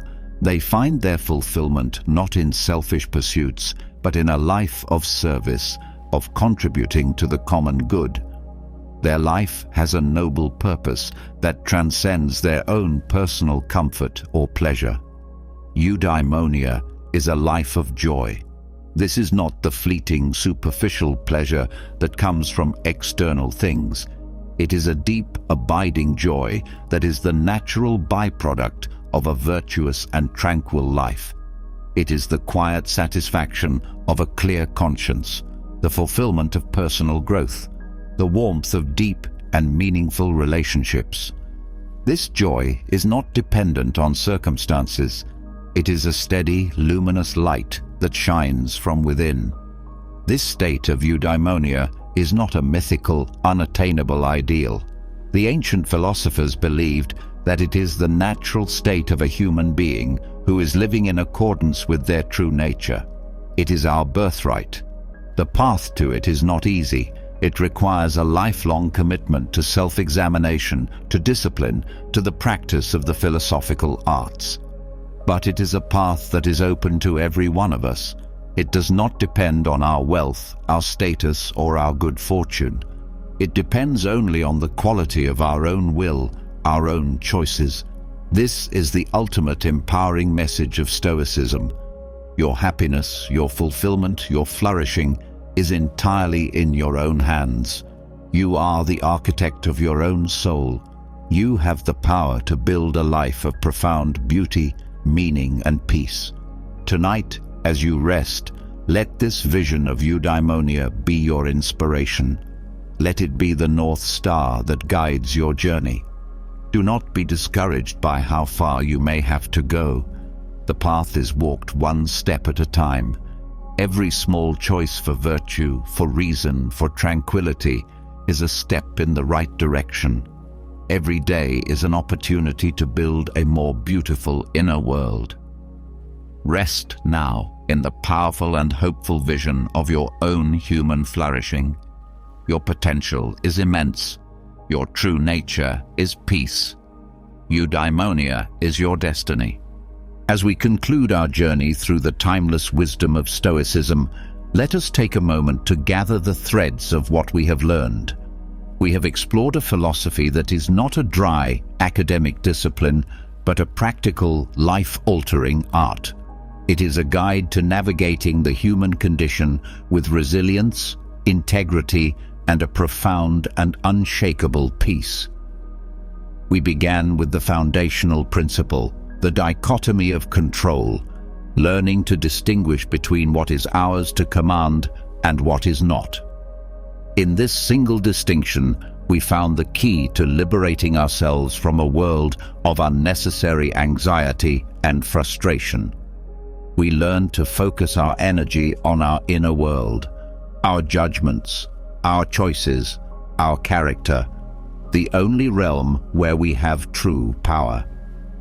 We then delved into the heart of the Stoic path, the cultivation of the 4 cardinal virtues.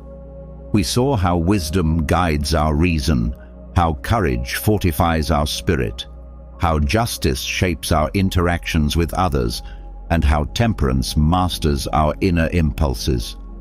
These virtues are not just lofty ideals, but the very building blocks of a good and happy life, a life of true inner wealth. We confronted the great realities of human existence, impermanence and mortality, not with fear, but with a clear-eyed acceptance. Through practices like memento mori and amor fati, we learn to use the awareness of death to live more fully and to embrace every moment of our fate as a necessary and beautiful part of our unique journey. We learned the power of perspective, to see our lives from the view from above, cultivating humility and a sense of our place in the vast, interconnected cosmos. We explored the architecture of a well-lived day, with the morning and evening rituals providing a structure for intention and reflection. We discovered the Stoic secrets to navigating our complex emotional and social worlds. We learned to observe our emotions without being enslaved by them, to master anger, to overcome envy, and to navigate grief with dignity. We understood the importance of authentic, virtuous friendships and our duty to be good citizens of the world. We touched upon the wisdom of simplicity, the freedom of patience, the power of humor, and the profound importance of being a friend to ourselves. We have seen that the Stoic path is a holistic one, a comprehensive guide to flourishing in every aspect of our lives. It is a path of strength, of peace, of joy. It is the path to Udaimonia. But our journey together tonight is just the beginning. The true value of these teachings is not in the listening, but in the living. The ancient sages did not just talk about philosophy, they practiced it every day in the gymnasium of their own lives. This is now your task, your opportunity. Take these lessons with you. Let them seep into your consciousness. Let them inform your choices tomorrow and the day after and the day after that. Start small.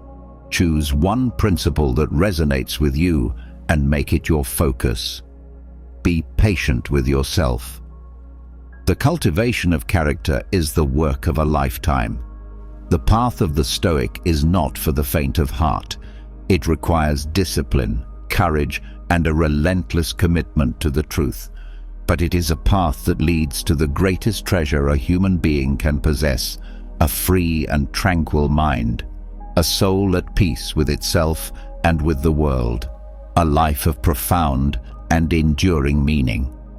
Tonight, as you drift into a deep and restorative sleep, know that you have embarked on a noble journey. You have within you a spark of the universal reason, a capacity for incredible resilience, and the power to craft a life of virtue and joy. You are the sailor of your own ship, the sculptor of your own soul, the hero of your own story. Rest now. Rest in the quiet strength you have begun to cultivate, and awaken tomorrow, ready to live.